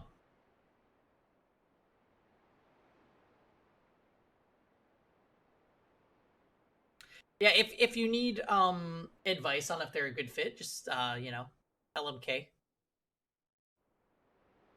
Stupefied, he glanced about his wife's chambers. To my eyes, the neatly organized room appeared no different than any other day. But to his eyes, it was pale and hollow. For the one who was supposed to be there, who was supposed to be waiting for him, was not present. He could not hear her voice from anywhere in the shed. In its place echoed a dry rustling, a sad, pitiful, empty whisper of a noise. It came from the lone object that left abandoned atop her desk. The phenakistoscope.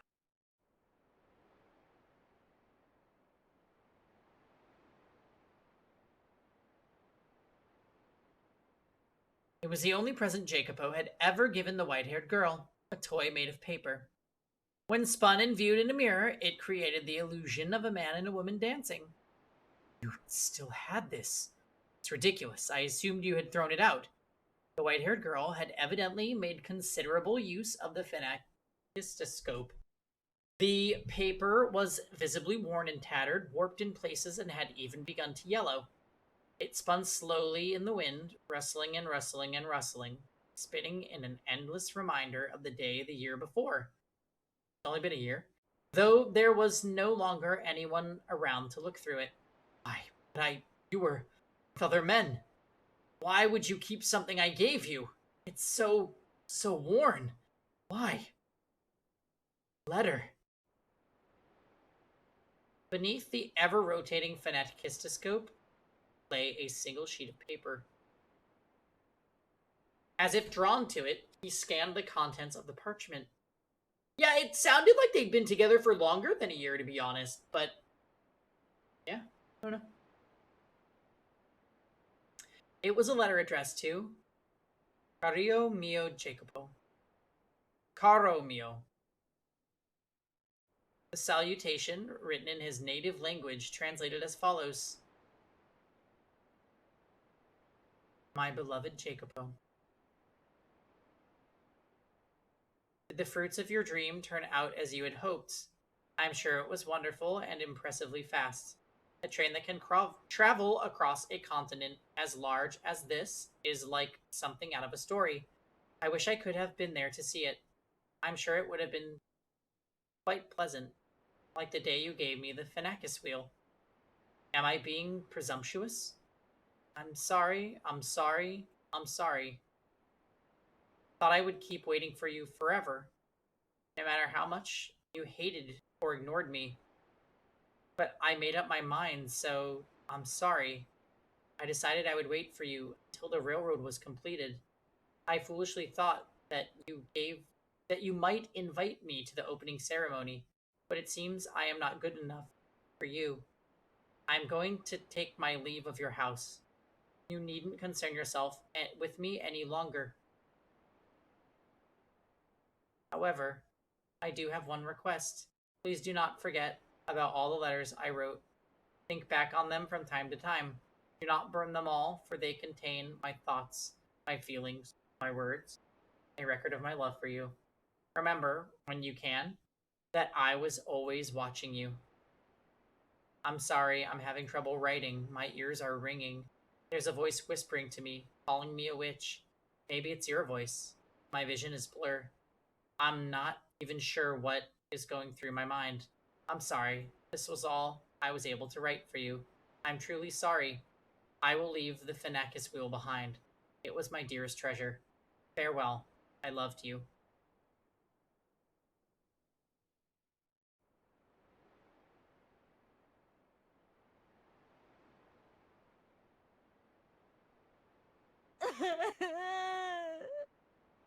What the hell is this? Oh boy. Okay. Alright, we're going down Route A, folks. He's gonna realize that Maria altered the letters. He's gonna be locked in, and the fucking shed is gonna get blown up, set on fire. Oh. He was visibly rattled. And unsurprisingly so, the mention of the Transcontinental Railroad's opening ceremony, the letters she had written, her dearest treasure, her profession of love for him, and above all, the mangled text that appears to have been written by someone not entirely in their right mind. Everything about it served to amplify his befuddlement. Waited for me? How can that be? The joining ceremony is tomorrow. It hasn't happened yet. Why did you have to leave then? I'm here. I came for you, just as I planned. The ceremony is on the 10th. A second later, Jacopo gasped. The date written on the letter was the day prior, May 8th. Originally, the ceremony was planned to be... However, due to bad weather and labor dispute, it had been postponed for 2 days. This can't be. I made sure you were informed. I had Maria...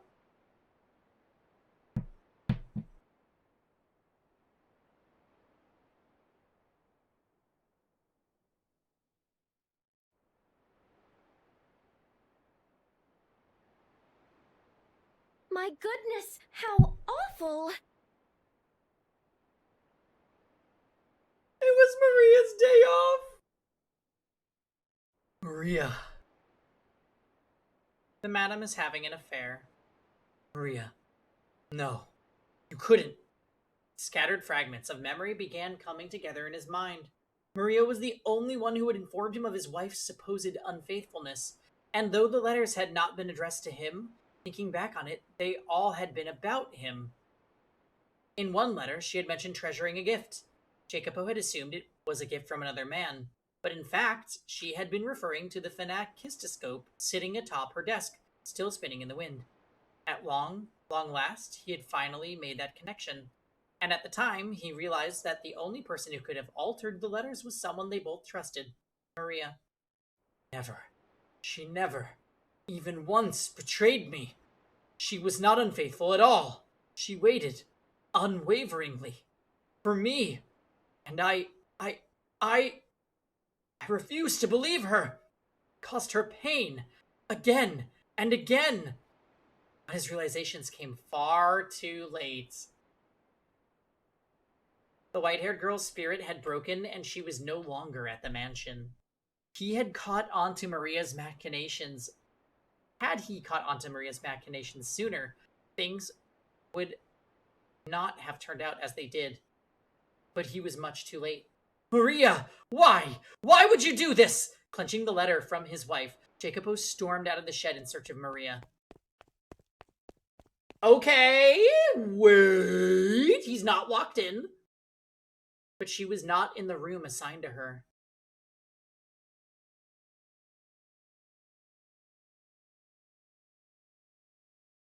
Where are you? Where have you gone? Maria!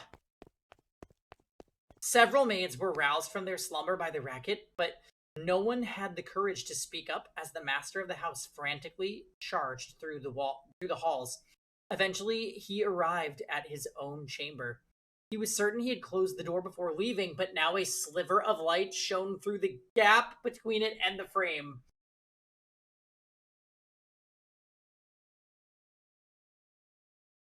Okay.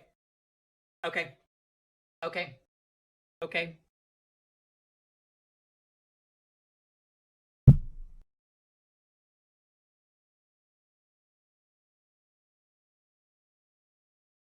Here comes Maria with a Tommy gun.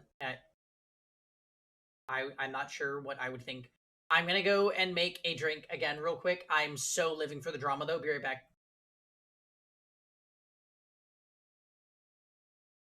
It's tea time!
Where are you?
The kitchen is closed.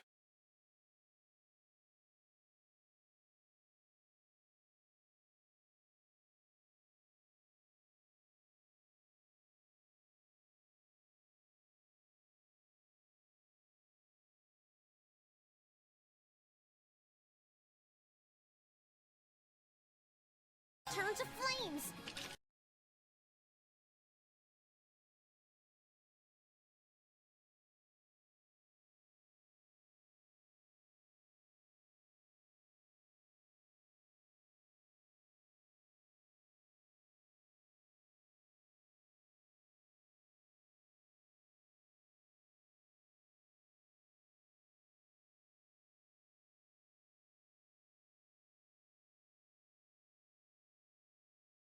Okay, sorry guys. Yes, I am here. Okay. So Jacopo just professed his love for white-haired girl. White-haired girl pieced out because Maria didn't tell her that the date of the railroad celebration, whatever, got delayed by 2 days. So he now knows that Maria's a snake, and he's looking for Maria, and the door to his room is open when he knows he closed it. So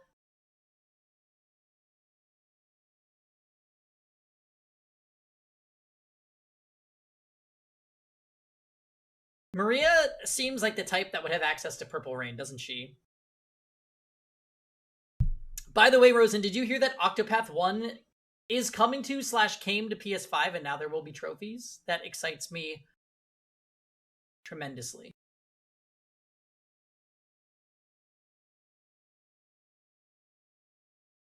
From within the room, he thought he could sense someone's presence. When he opened the door, there he saw, comfortably perched upon his own chair. You're never going back? Wait, why? Did you beat the super boss in Octo 1? A woman. I've been waiting, Jacopo.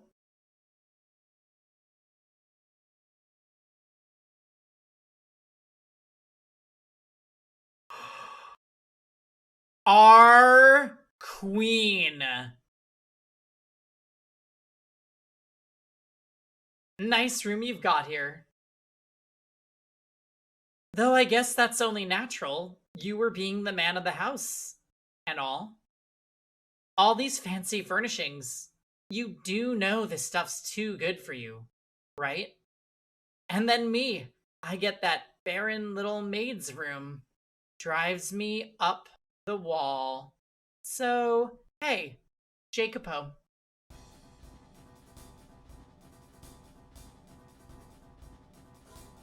She is giving Nelly energy so hard right now. I'm ready. Clear the air with your little lady yet? Maria! I love that look on your face. I'm guessing you didn't make things better then. You know good and well that she's not even here anymore. Well, yeah, but I still want to hear you say it, you know? I want to hear from your own mouth that you couldn't keep a leash on your woman, so you locked her up, drove her mad, broke her down, and then she ran away from you. Go on, say something, climb back on your high horse, and start shouting like you always do. Well, if the white-haired girl can keep reincarnating, why can't Maria be the reincarnation of Nelly? Honestly, Kuroi? Honestly? That could be. That could very well be.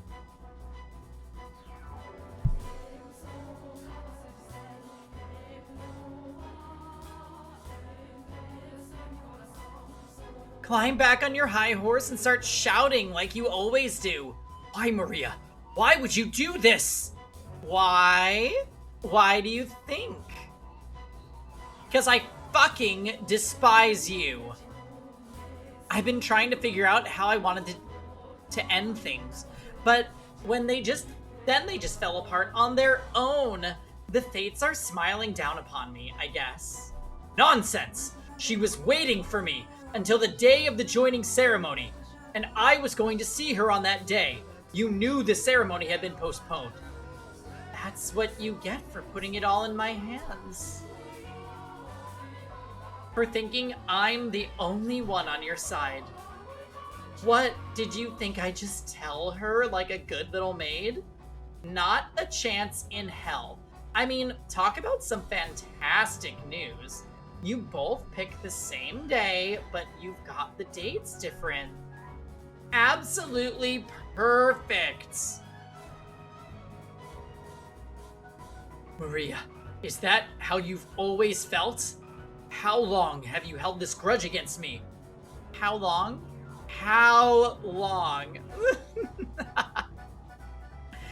How goddamn dense can you be? Must be nice living in your little fantasy world, Jacopo. And this is the next Capo Familia? Oh my god, my sides. So you've always hated me. At the very least, I fucking loathed you since the minute we had our reunion. How long? Yes.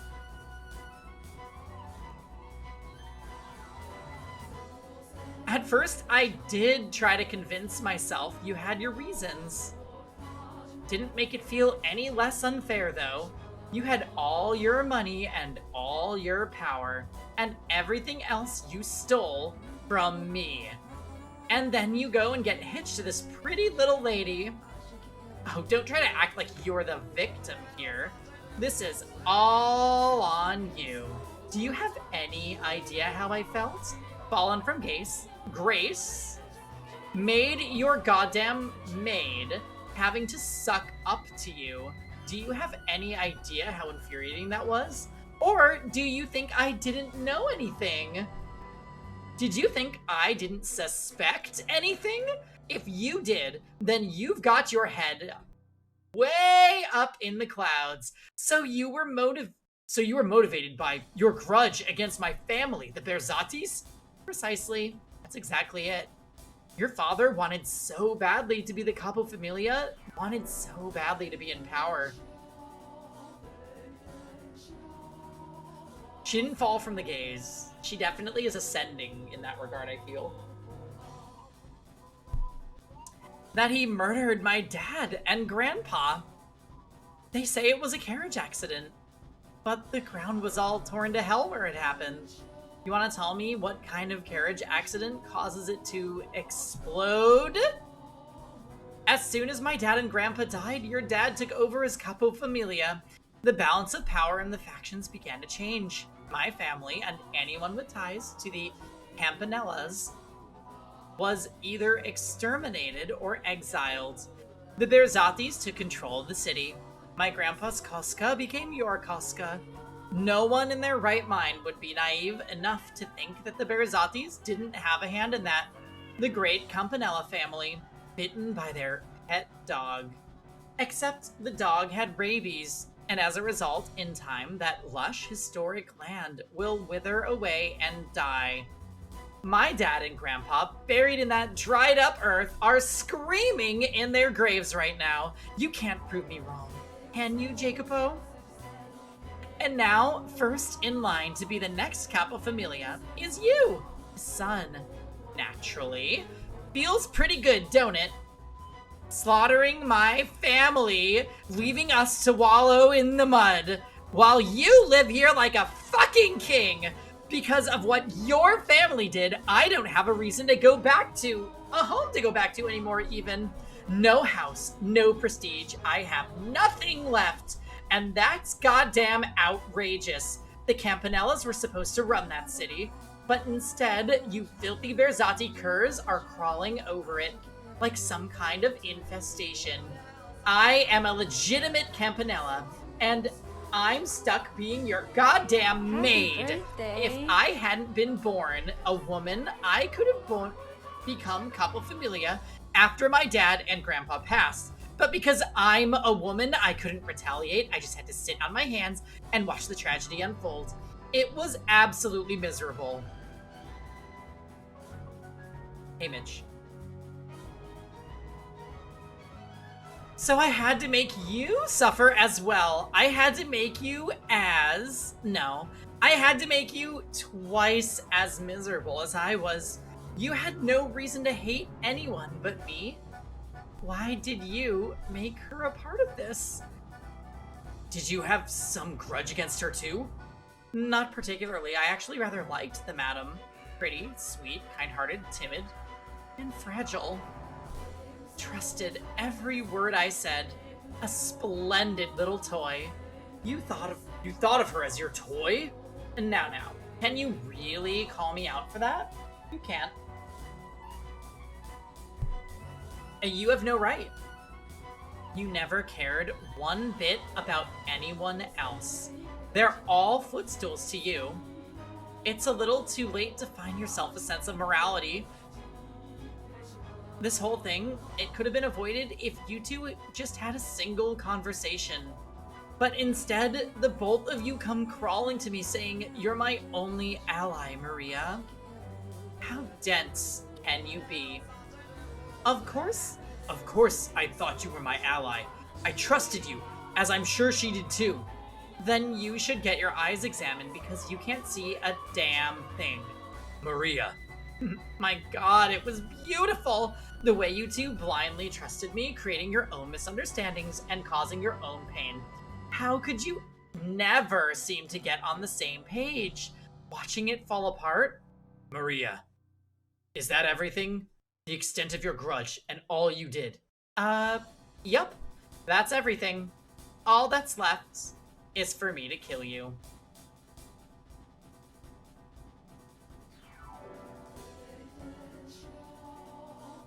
Um...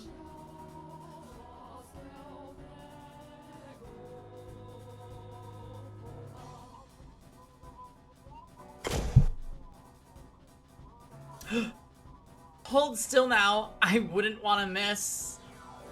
Not a Tommy gun, but it'll do. This is 1869, so those might not be around yet. Maria, you... Does our past mean nothing to you? Was that oath just an empty promise? How could it when you remember so clearly? Fine, I'll explain it for our little romantic boy. Bad grown-ups will even take advantage of good memories. It's time I finally returned this to you, Jacopo. That cartridge you gave me, packed with your disgusting sentimentality. Ugh. Killing you ain't the end, though. All you Berzati curs, I'll send every last one of you straight to hell. My revenge has just begun.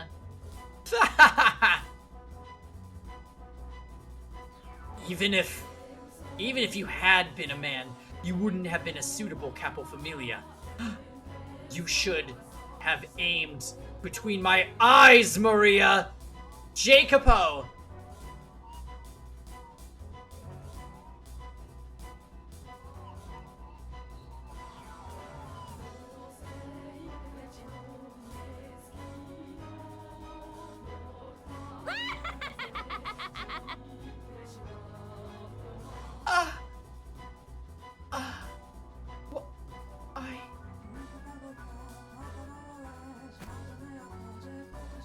Why?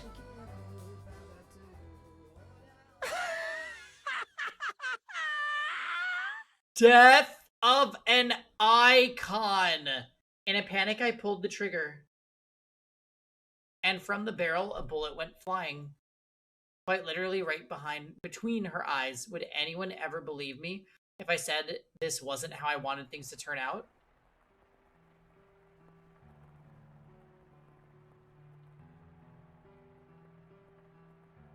The rain just keeps on coming. Wonder if we'll be able to go home today. Hey, Jacopino, say something, you little wuss. What? You're gonna give me a headache. The lightning's way louder than me. Ugh! Ah! You jumped, Jacopino. You're such a baby. You jumped too, and stop calling me that. Don't be scared. Don't cry. I'm not crying. Your eyes are damp too. I'm not crying at all. Not one bit. Liar! Haha. There's no end to this rain, is there? I'm fine. If it doesn't stop. There's nothing at home for me. You don't want to go home? Your parents don't get along, huh? That's got nothing to do with it. Liar. You've got it good. Everyone loves your grandpa. Whenever anyone needs something, they come to him. Now there's a great gentleman. Huh? How'd my grandpa become a part of this? Oh, no reason. Not everyone likes him. He gets just as much hate as love. Grandpa's not really a model citizen. He's mostly just shrewd. You jealous? I'm not. My old man is, though. Huh? Is he now? Well, your dad's got his good points too, I think. Like, I don't know, he seems like the kind of man who can accomplish big things. Though he seems a lot stricter than my grandpa. Oh, come on, I don't get you. What are you clamming up for? No reason. If you don't want to go home, then how about we go somewhere far away from here? Huh? Once it stops raining, let's get out of here. Head up to the capital, find some work. We could make it work, the two of us. Oh, and we'll bring Nero, of course. If we could. That would be nice. Break free of this city and its outdated traditions. Head somewhere bigger, more forward-thinking. If only it were possible. It's alright, Maria. I know you're just joking. We wouldn't be able to find work anyway. If the two of us ran off, we'd be starving in a month. You'd have to be blind not to see that. Right. Let's go home once the rain lets up. Yeah, once it does. Until then, I know. Let's sing. Sing even louder than the lightning. Then maybe you'll stop crying, Jacopino. I'm not crying. Come on, let's sing. La la la lero la lero la lero la lero lero lero la la la la la la lero lero lero lero la lero lero lero lero. Maria, I may not put it into words, but I trust you understand that I consider you, dear friend. Listen to me, Jacopo. I almost said Jacopino. My actions were justified. I did what I did for the betterment of the city, this land. The Campanellas are too conservative. Under their control, this country will atrophy. Progress will continue to lose steam. If we don't push forward, we'll fall farther and farther behind. Before long, you will be made the next Capo Familia. But until that day, you will cross over to the New World and establish the Cosca there. Unify us, bolster us, make us strong. I'll handle things back here. I won't let the Campanellas try and strike back. What? You want Maria to... It's dangerous to keep a Campanella so close by. She has to be taken care of. If you insist, but do not let your guard down. Betrayal is a constant companion in this world. And that was his undoing. I'm giving you my revolver. Keep it on you at all times. Glory everlasting upon our blood, and upon this earth.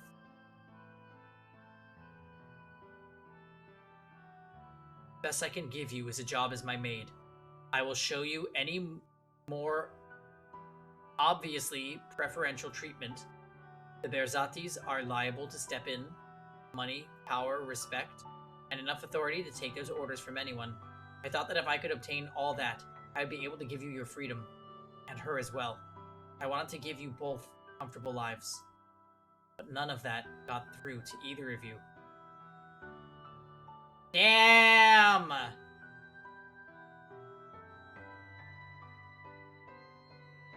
Everything is slipping through my fingers. Her love, my friendship with Maria, both of their smiles. Master! Master! What was that sound? So much blood. Maria? What happened this time? Keep getting stuck witnessing the worst things. So wait, did Maria shoot him and injure him, or did Maria not hit him and he just killed her? I'm actually unclear. What? What? Call a doctor. Someone with tight lips. Do not call the police. Don't make a scene. Got it? If so, then go on. Yes, sir. Right. Not everything has slipped from my grasp. My money and influence are all that's left. That is what you wanted, though, is it not? You sought money and power, no? Aren't you going to go? Yes, I will. So wait, is that saying the head maid is the maid? Is that what is that an okay thing to assume in this situation? Head maid is a different maid. You sure, story time?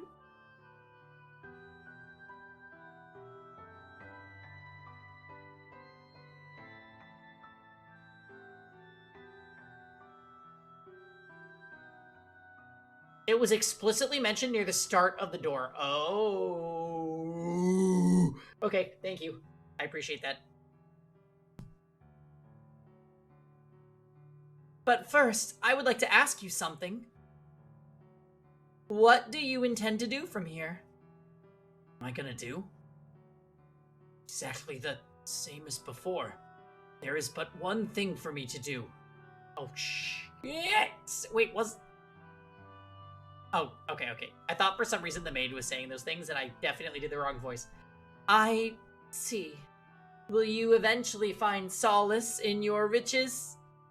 The way I see it, money and power can be your ally, but they can become your enemy in the blink of an eye. If you do not put them into words, your feelings will never make it through to anyone. For unlike money, humans are not measurable by their appearance.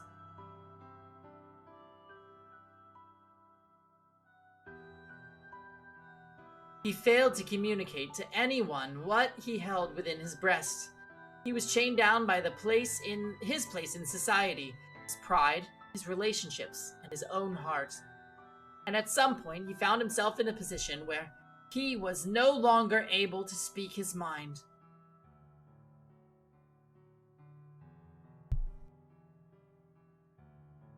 After enough time, he likely forgot how to be genuine at all. Or perhaps someone like him simply would not, even if they knew how.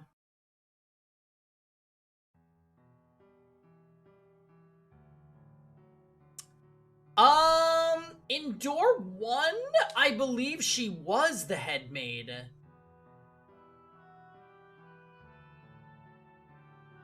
But they do read... They write the maid when she is responding, and they write head maid for someone else. You sent that to your cuddle buddy and he was confused? Well... He's like, I'm sorry, Barry, are you getting us a maid?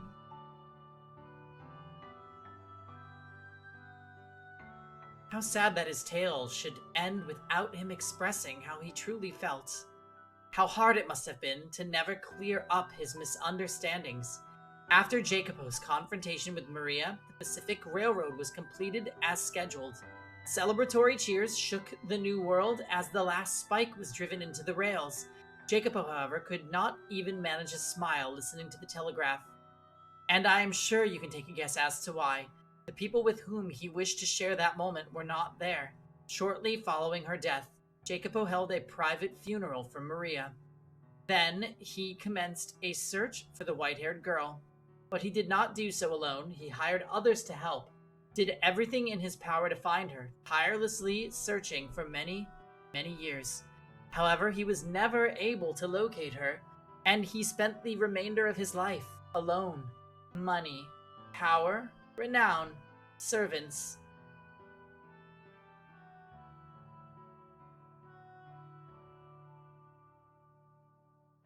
Well, what's interesting, Dots, is that this is taking place in Europe.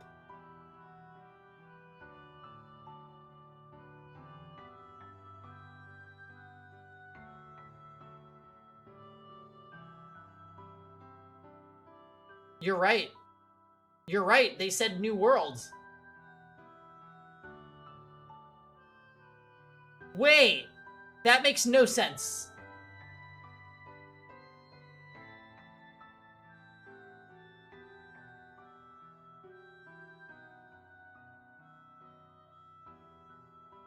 Oh!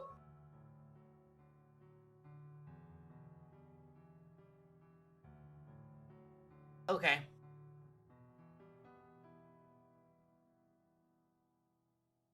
So...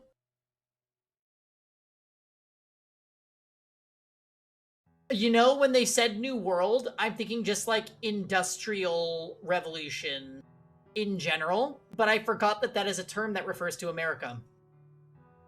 So... Okay. Wait. The mansion's moving countries between timelines because the second door was definitely in Spain or Portugal.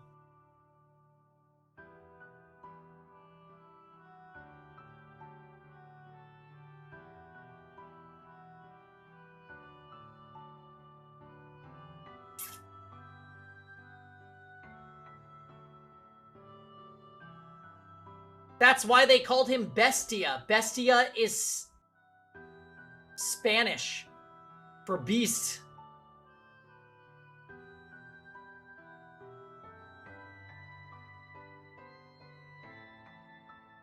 Where do you think the first door was? I have no idea. England, maybe.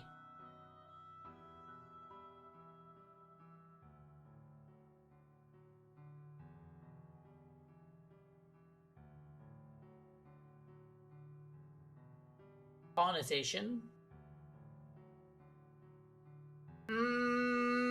Maybe. No, I think door 2 was 1700.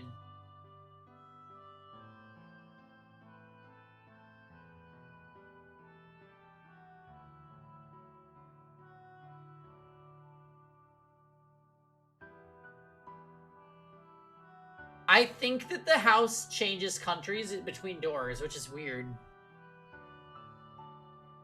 Doesn't that tie into the name, though? Fata Morgana? It means, like... Dots told us what it meant. And I'm, like, forgetting again.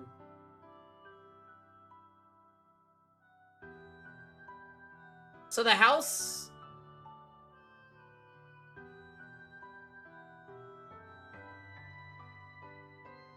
Every good game has shifting, it's true. The house itself shifts.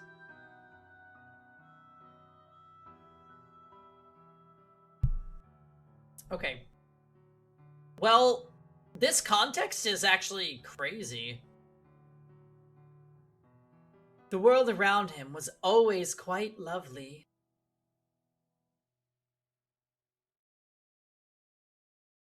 But solitude was his only companion. He waited and waited and waited for the white-haired girl to return.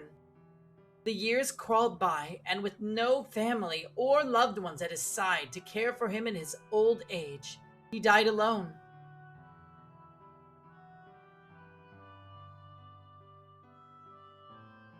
That explains the weird writing she saw. Why do you say that?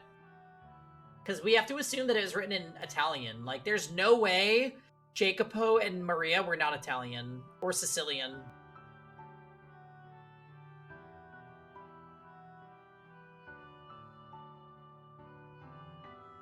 They were Sicilian for sure.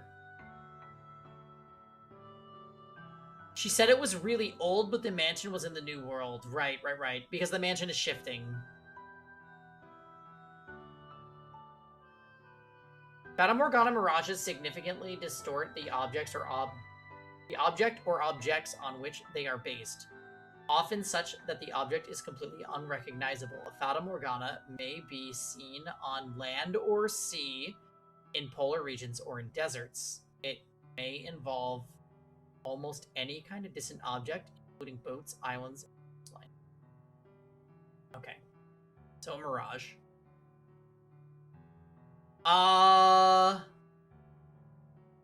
Wow.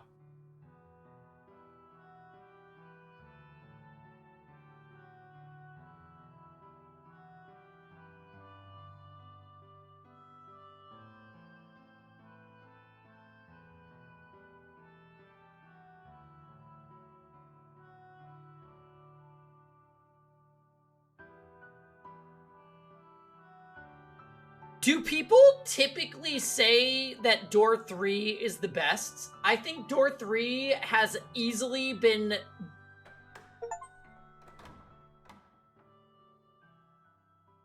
Like, that was ridiculously good.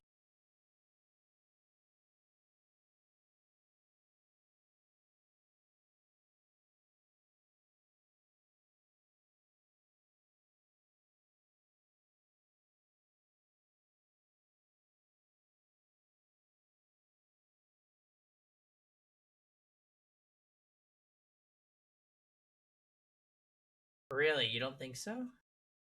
If there's... Oh my god. If there are better doors than this, holy shit. I'm gobsmacked.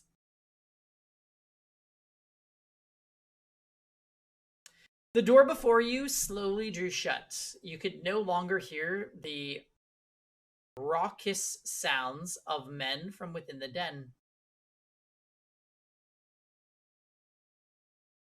Faint scent of cigarette smoke, however, lingered in the air. Staring vaguely at the closed door, you noticed something was amiss.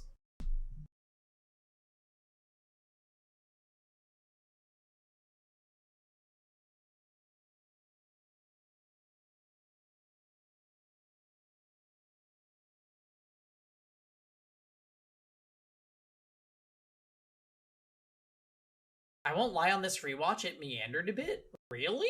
I thought it was so fucking good. Like, I think Door 3 of Fata Morgana might be one of my favorite moments of visual novels ever.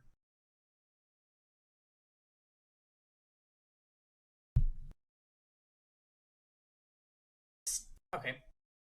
The maid who had been holding your hand was no longer at your side?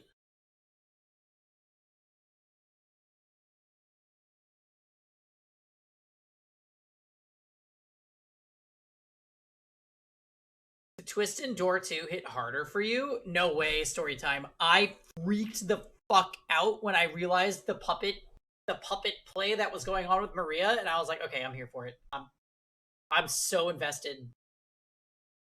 Okay, but wait, the maid is gone. That's a big deal.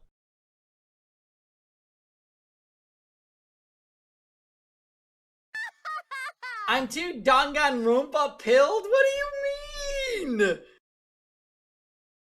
Yo, Danganronpa has bangers in some of the trials. It really does.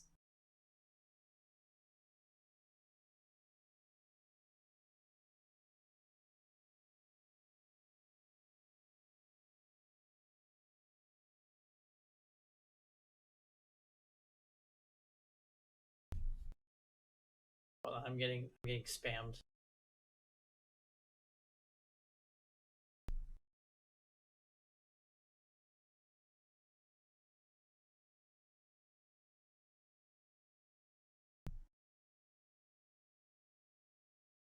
You glanced around, but she was nowhere in sight. Down the corridor stretched only darkness.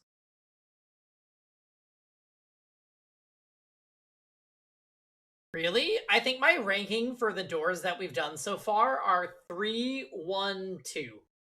And I liked all three, but I think 2 was my least favorite out of the 3 that we've done. And door 1 was like very confusing until the twist, and then I was extremely invested.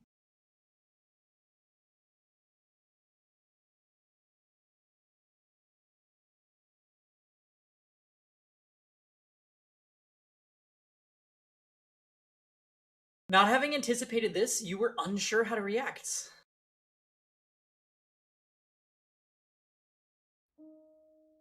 What's the matter? You lost, or are you just trying to take in the sights? A voice called out to you, but it was not the maid's voice. Caught off guard, you spun around, confused in search of the source. Were you looking? I'm over here. Yeah, there you go. A little more to the left. Following the voice's instructions, you found yourself facing a wall. Look like you just seen a ghost. Hey now, come on, don't turn away. Yep, you got it. I'm the one talking to you. The voice was coming from within the painting. When you had passed by this wall, on your way to the third door, a magnificent landscape painting had been hanging. But now the canvas was a deep shade of black, as if it had been dipped into a vat of ink. Been a while since I've talked to anyone, so tell me, you can hear me all right, can't ya? Splendid. Been so long since I've had a conversation. I was afraid I might have forgotten how to talk. So tell me, who might you be? You don't know? Well, isn't that quite the pickle? Then how about we have a little chat, eh? You got yourself turned around and aren't sure where to go, yeah? Well, I'll be happy to tell you anything I can, just ask away. Painting sounded rather high-spirited. Perhaps he was simply excited to have the opportunity to speak with someone. So, you decided you would ask the painting a few questions.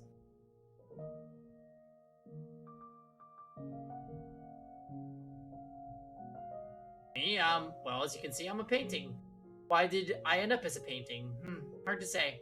Maybe I was reborn as a painting because I used to really like art. Though there are things I painted that I wish I hadn't. Maybe that regret's what turned me into this. Hopefully I get the chance to apologize to him about that. Anywho, no point in getting into any more detail on that. Wouldn't mean anything to you, so enough about me. Oh, right. You don't know anything about yourself. Shame that. Is this the painter from door 1? I'm really not sure. I want to say the painting that he painted was relevant in doors 1 and 3, but I can't think of anything that would have made it relevant in door 2.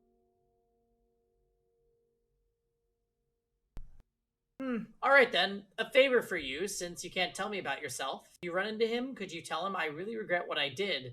I know I should tell him myself, but well, as you can see, I'm stuck here. Can't move an inch, so I've got to ask for help. I feel absolutely terrible about painting that picture. I know, yeah, the deadline's way past on that one, but that's what makes it regret. Yeah? Because you can't take it back. Okay, I feel like that sounds like something Painter from Door 1, aka White Hair Girl's father, would have written.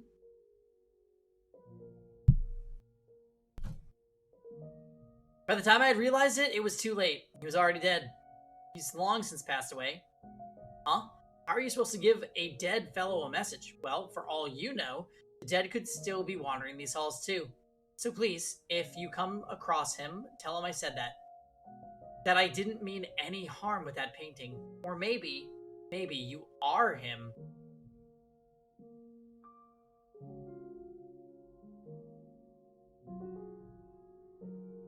Just because you don't know who you are doesn't mean you can go around asking other people. I'm not a person, you say.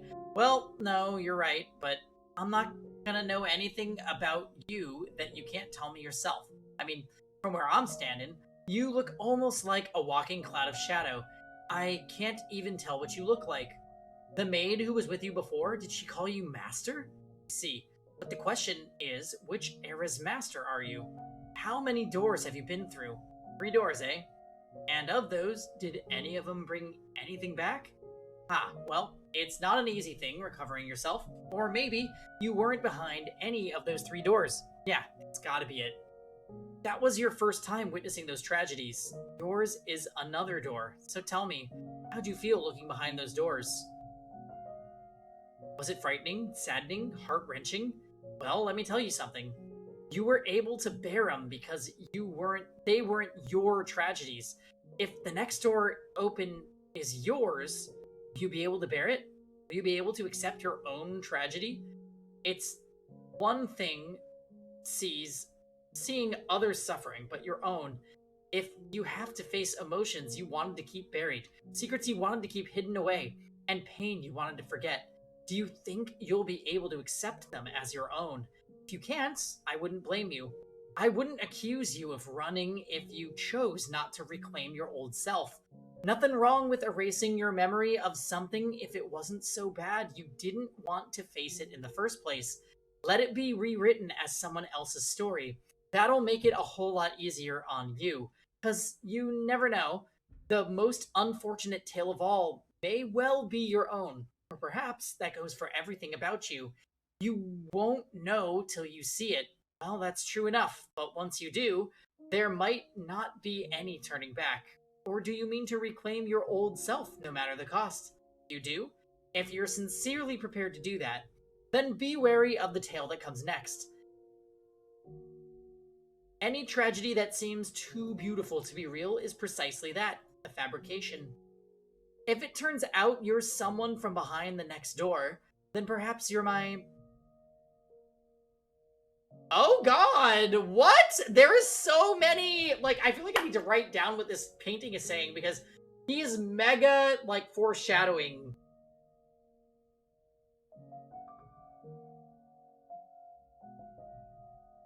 Might as well ask her that directly, but she won't say till you've regained your old self.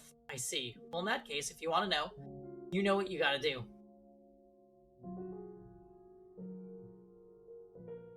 Yeah, Dots. It's sounding like at one point during one of the doors, the protagonist is gonna be the MC. The fact that this is a painter makes us think of door 1 and 3 for sure, because the painting was very significant of the white-haired girl and Nelly. Sorry, Mel.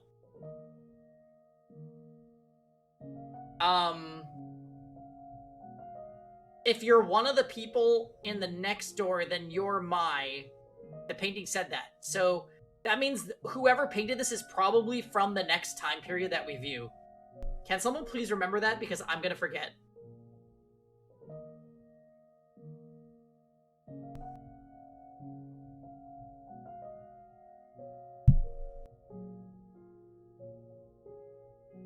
It's entirely up to you whether you make an ally or an enemy out of her.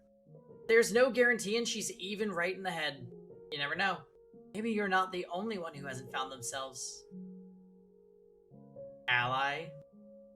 Oh, one sec, I'm getting a call, guys.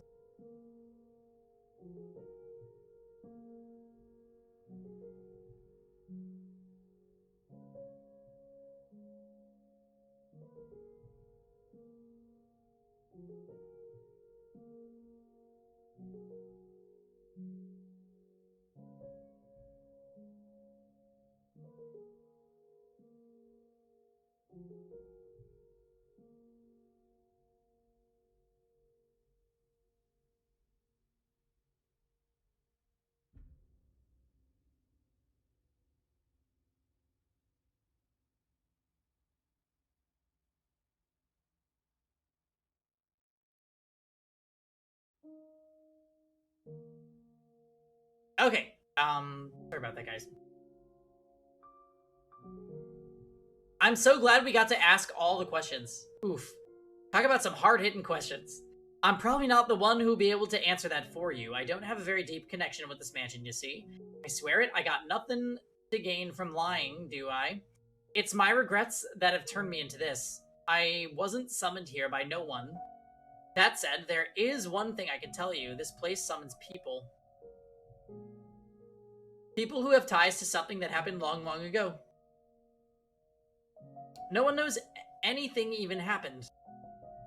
I didn't know either till she told me. Though I haven't the foggiest idea how much of it's true or not. Are you here because you were summoned by her? Or did you come here of your own will? Find someone.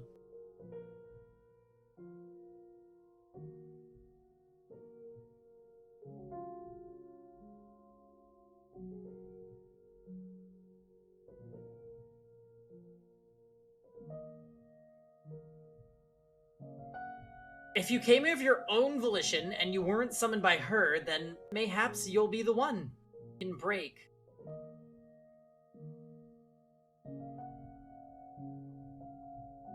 Haven't talked that much in a long time. Feels great. And now that I've got that out of my system, I should be able to get some good sleep. You're probably still wandering in the dark right now, but I really hope you find the outcome you want. And I mean that. You can either reclaim your old self, or you can toss it aside. The choice is yours either way. Now, since it looks like your escort isn't showing up, what do you plan to do next? How about taking a look around the place since you've got a little free time? Could be you come across some things you wouldn't have with her around. Oh, right. If you're gonna go exploring, I've got the perfect thing. Stick your hand into the canvas, would ya? The painting was still wrapped in an impenetrable darkness, a perfect, all-consuming void. The man had told you to put your hand in it. You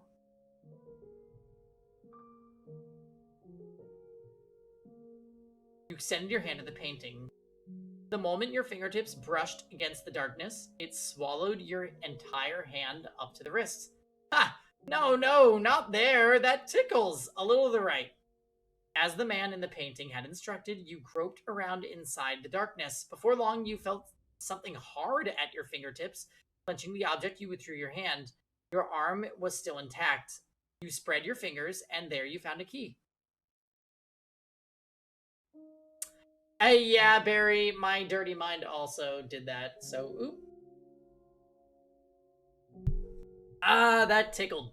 With that key, you can access the master bedroom. A while back, she tossed it into me. Damned litter bug. So yeah, it ain't mine. Don't worry about giving it back. However, I bet there's something worth seeing in there if she felt the need to toss that key. Alright, well, I'm gonna get some sleep. You take care. If you happen to learn my name, then come pay me another visit. Should the fancy strike you. Oh, I love that! Having said that, the painting fell quiet. In your hand lay a small key. It seemed rather antiquated and vaguely familiar. Silence once again drew over the corridor. You stood there alone, no sign of the maid. After considering it for a few moments, you decided to explore the mansion on your own. Holy sh!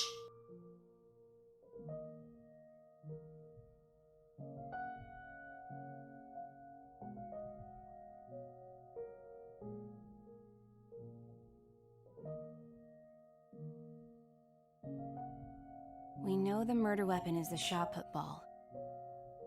Alright, real quick, I'm gonna go pee and then I'll decide.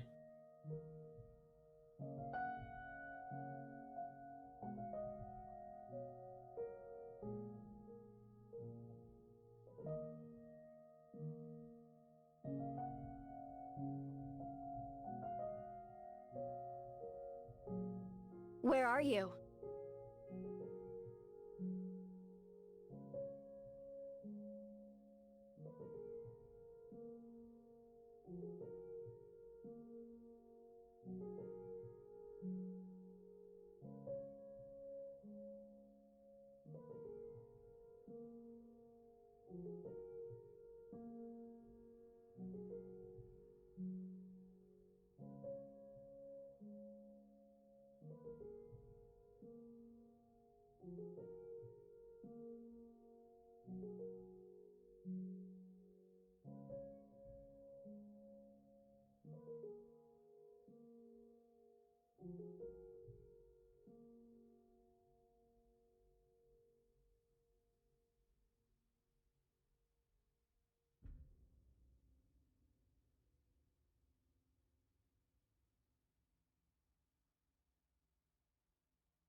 What are you doing? Hurry! Hurry! Hurry, hurry, hurry!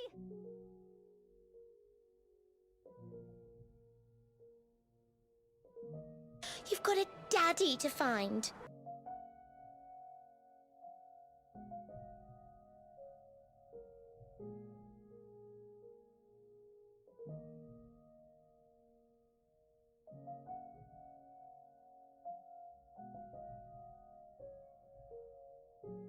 Yeah!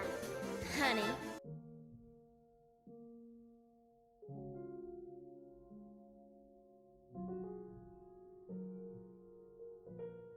Hun, sweetie, love, darling.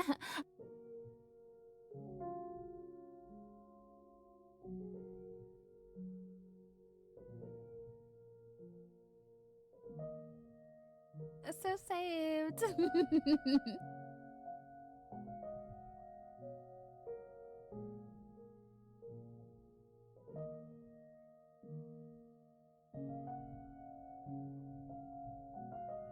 Like, yeah.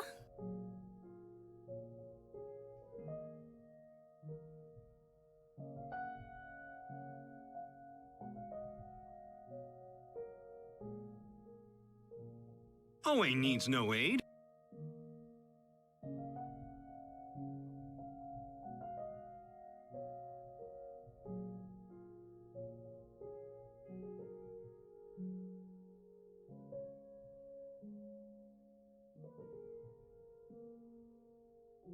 Hello. Okay, so... Oh.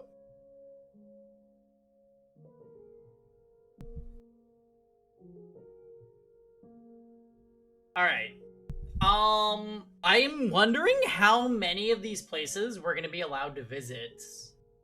Like, is there something that's gonna... Are these all specific doors? It really makes me wonder.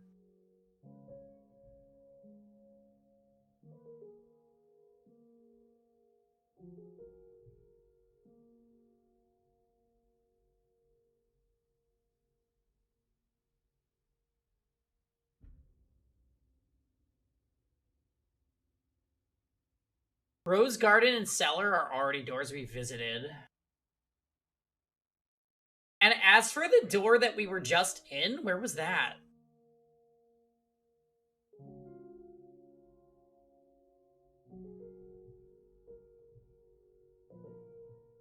Let's try going to the Rose Garden.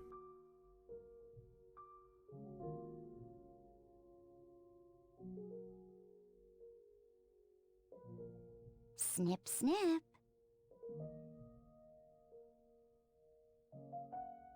Look, your head is covered in roses. Mel, M-E-L-L, I see it. Oh, you got petals on the book. This isn't mine, I can't afford to. Though you could hear the sound of children laughing, you cannot see them. Regardless, their cheerful voices warmed your heart. Frozen Garden. You decided to linger there in the garden for some time, along with the children's laughs wafted a sweet fragrance. The wind blew whisking flower petals up into the air. It's an enchanting sight. After a while, the roses began to wilt. You could not hear the children's voices either. A young man stood alone in the withered rose garden. As you drew nearer, you called out to the youth, but the young man did not appear to notice you. He merely stood there, staring vacantly across the garden. The youth muttered something in a lifeless voice. This isn't what I wanted. I just wanted a normal, peaceful life. Can't bear being alone. Can't take this. Someone get me out of here. Oh God, tell me that I'm not the bad one here. You tried to call out to the young man several times, but he did not seem to hear you. He simply continued muttering to himself. Before long, the youth's shadow faded into nothing. Unable to bear the chilly air any longer, you stepped back to the mansion. Well, that was weird. Let's go to the cellar since we've been there. Now, if there's something beast-related, then we know. When you descended into the cellar, you heard beast-like snarling. It's gonna make the noise. Along with it came a sour odor and the sound of ripping flesh. You could not see the beast, but that did not make it any less unpleasant. You made it to retreat from the cellar. But before you could, a shadowy creature lunged at you. You reflexively squeezed your eyes shut. After several moments, you opened your eyes again to find a silhouette of a man standing in place of the beast. You and the shadow stared at one another for a long time. You asked the shadow a question, and the shadow responded. HDMI cord? No, just kidding. However, you had no idea what it said. The shadow seemed to be trying to communicate something to you, but trying to make sense of something you could not understand was pointless. Having no reason to remain in the cellar any longer, you made your way back upstairs.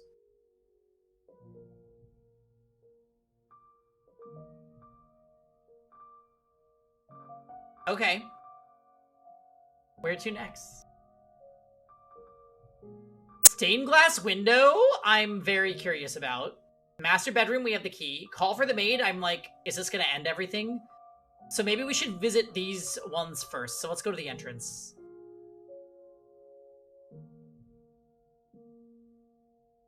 You made your way to the mansion's entrance. There was no one around, nor any source of light.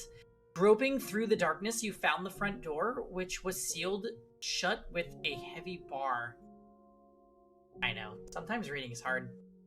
You pressed against the bar, but it remained firmly in place. The door did not budge either.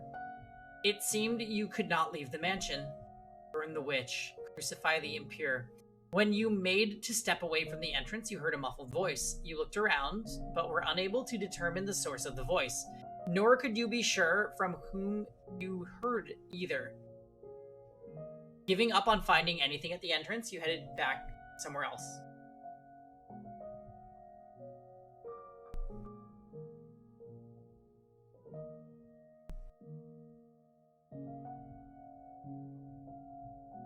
You made your way to the room with the fireplace. What remained of the fire crackled weakly, leaving the room in a veil of darkness.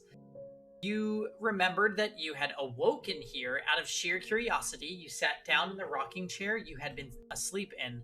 Creak, creak, creak. It was as soothing as a cradle to a baby, and in short order you found your consciousness drifting from your grasp. Reading a story by the fireplace like this almost makes it feel like we're in another world, doesn't it, Master? But that's why troubadours perform at pubs, so they can be near the fire. Oh, you're such a cynic. But that's okay. Say, do you remember when I first arrived here? When I was cleaning the library?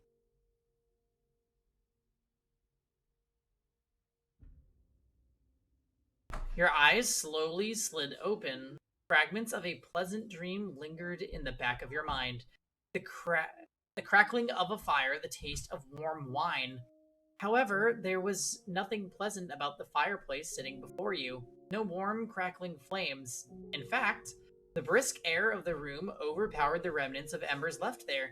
A chill ran down your spine. Afraid you might freeze stiff if you stayed there much longer, you resumed even, your exploration of the mansion.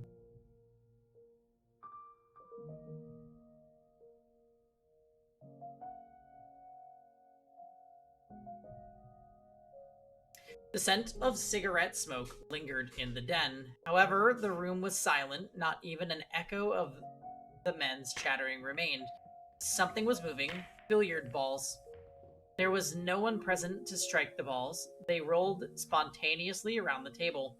The paths they traced across the surface were rough and erratic, contrasting that of when the former master had held the cue. That is spooky. And I'm thinking the last door must have been the door to the den.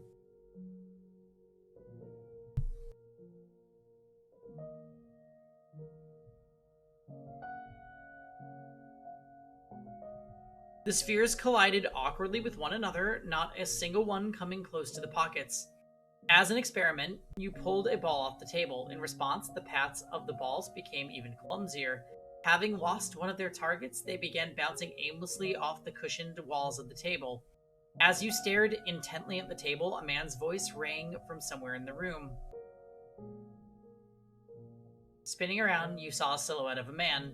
However, you could not make out what the man was saying. The man thrust his finger at the table. He appeared to want you to return the ball. You reluctantly placed the billiards ball back on the table. When you did, the balls resumed endlessly colliding with one another, never landing in any of the pockets. You looked up to find the shadow gone. Having determined that the maid was not to appear in the den, you exited the room, making your way back into the corridor. So we haven't been to the library yet. The smell of dusty books filled the air of the library. You approached a shelf to examine one of the books, and suddenly an avalanche of them came falling to the floor. You stared blankly at the mountain of books. They had fallen down on their own, but they showed no signs of putting themselves away. Since no one else was there to do it, you began placing the books back on the shelf. 1, 2, 3, a dozen, and as soon as you had gotten them all back up, they came crashing down again. You wished very much to implore of the maid's assistance, but she did not appear to be in the area. Pretending you had not seen anything, you made your way back to the hallway.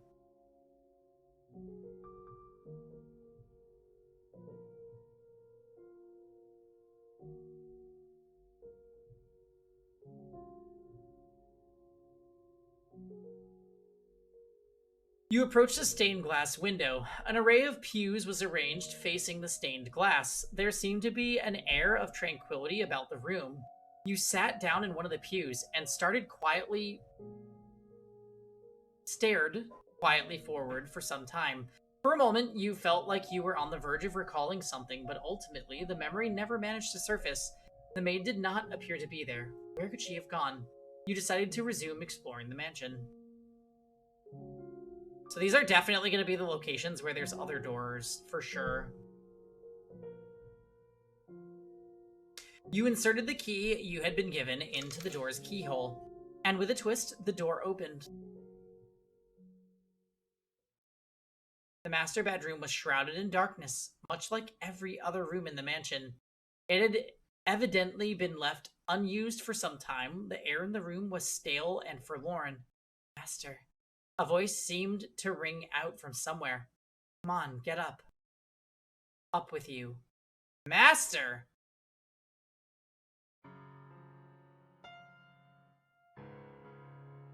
See, what did I tell you? It's so much nicer in here with a little light. Without warning, your whole world took on bright, vivid colors. Light streamed through the window, illuminating a well-lived bedroom. A woman's silhouette stood before you. Wait a sec. Don't you hide under your bedspread. Get out of there. Oh, but Master, you agreed that I could open the windows. Don't worry, I've put curtains up. If it gets too bright, you can draw them. Mornings take the best parts of being outside and squeeze them all into the same few hours. You don't have to go outside in the sunlight for it either. Just listen to all the wonderful sounds. The joyous songs of birds, the swaying of trees, the rustling leaves. You tried to call out to the silhouette, but it did not respond. Reaching out for her, your hand simply passed through her body. It did not seem to be you that she was speaking to. Perhaps you were looking at a scene from some other period of time. Am I being as pushy as I feel right now? I completely misjudged you. You're the exact opposite of what I thought you were. Let's see. I thought you were cold and cruel, heartless and incomprehensible. But I'm beginning to get a better idea. You try to put on airs, but you're really rather childish. You have a short temper, and you can be surprisingly playful. What else? You have a pretty difficult personality, too. Now, hear me out. That's not everything. You gave me a chance to talk, and you listened to me intently. You can be kind of nice, too. We agreed that we would live together and not just in the same house, so we've got plenty of time to add more to the list. And I hope you can make your own list about me, too. This is just the beginning, after all. We've got a long, long time ahead of us. Plenty enough to get to know each other, no? Let's not waste any time, then. What do you say we do something today that we haven't been able to do before? Where should we begin? I know. We can get this place cleaned up. Now that there's some actual light in here, we can see all sorts of things we'd probably rather not. Like dust all over the place.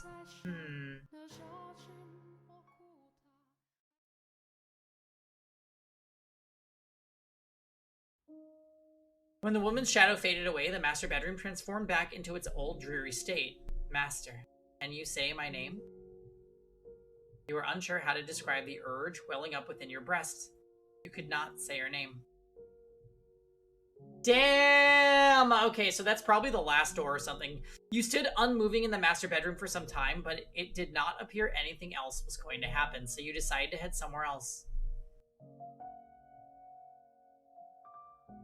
The way the stained glass window came back.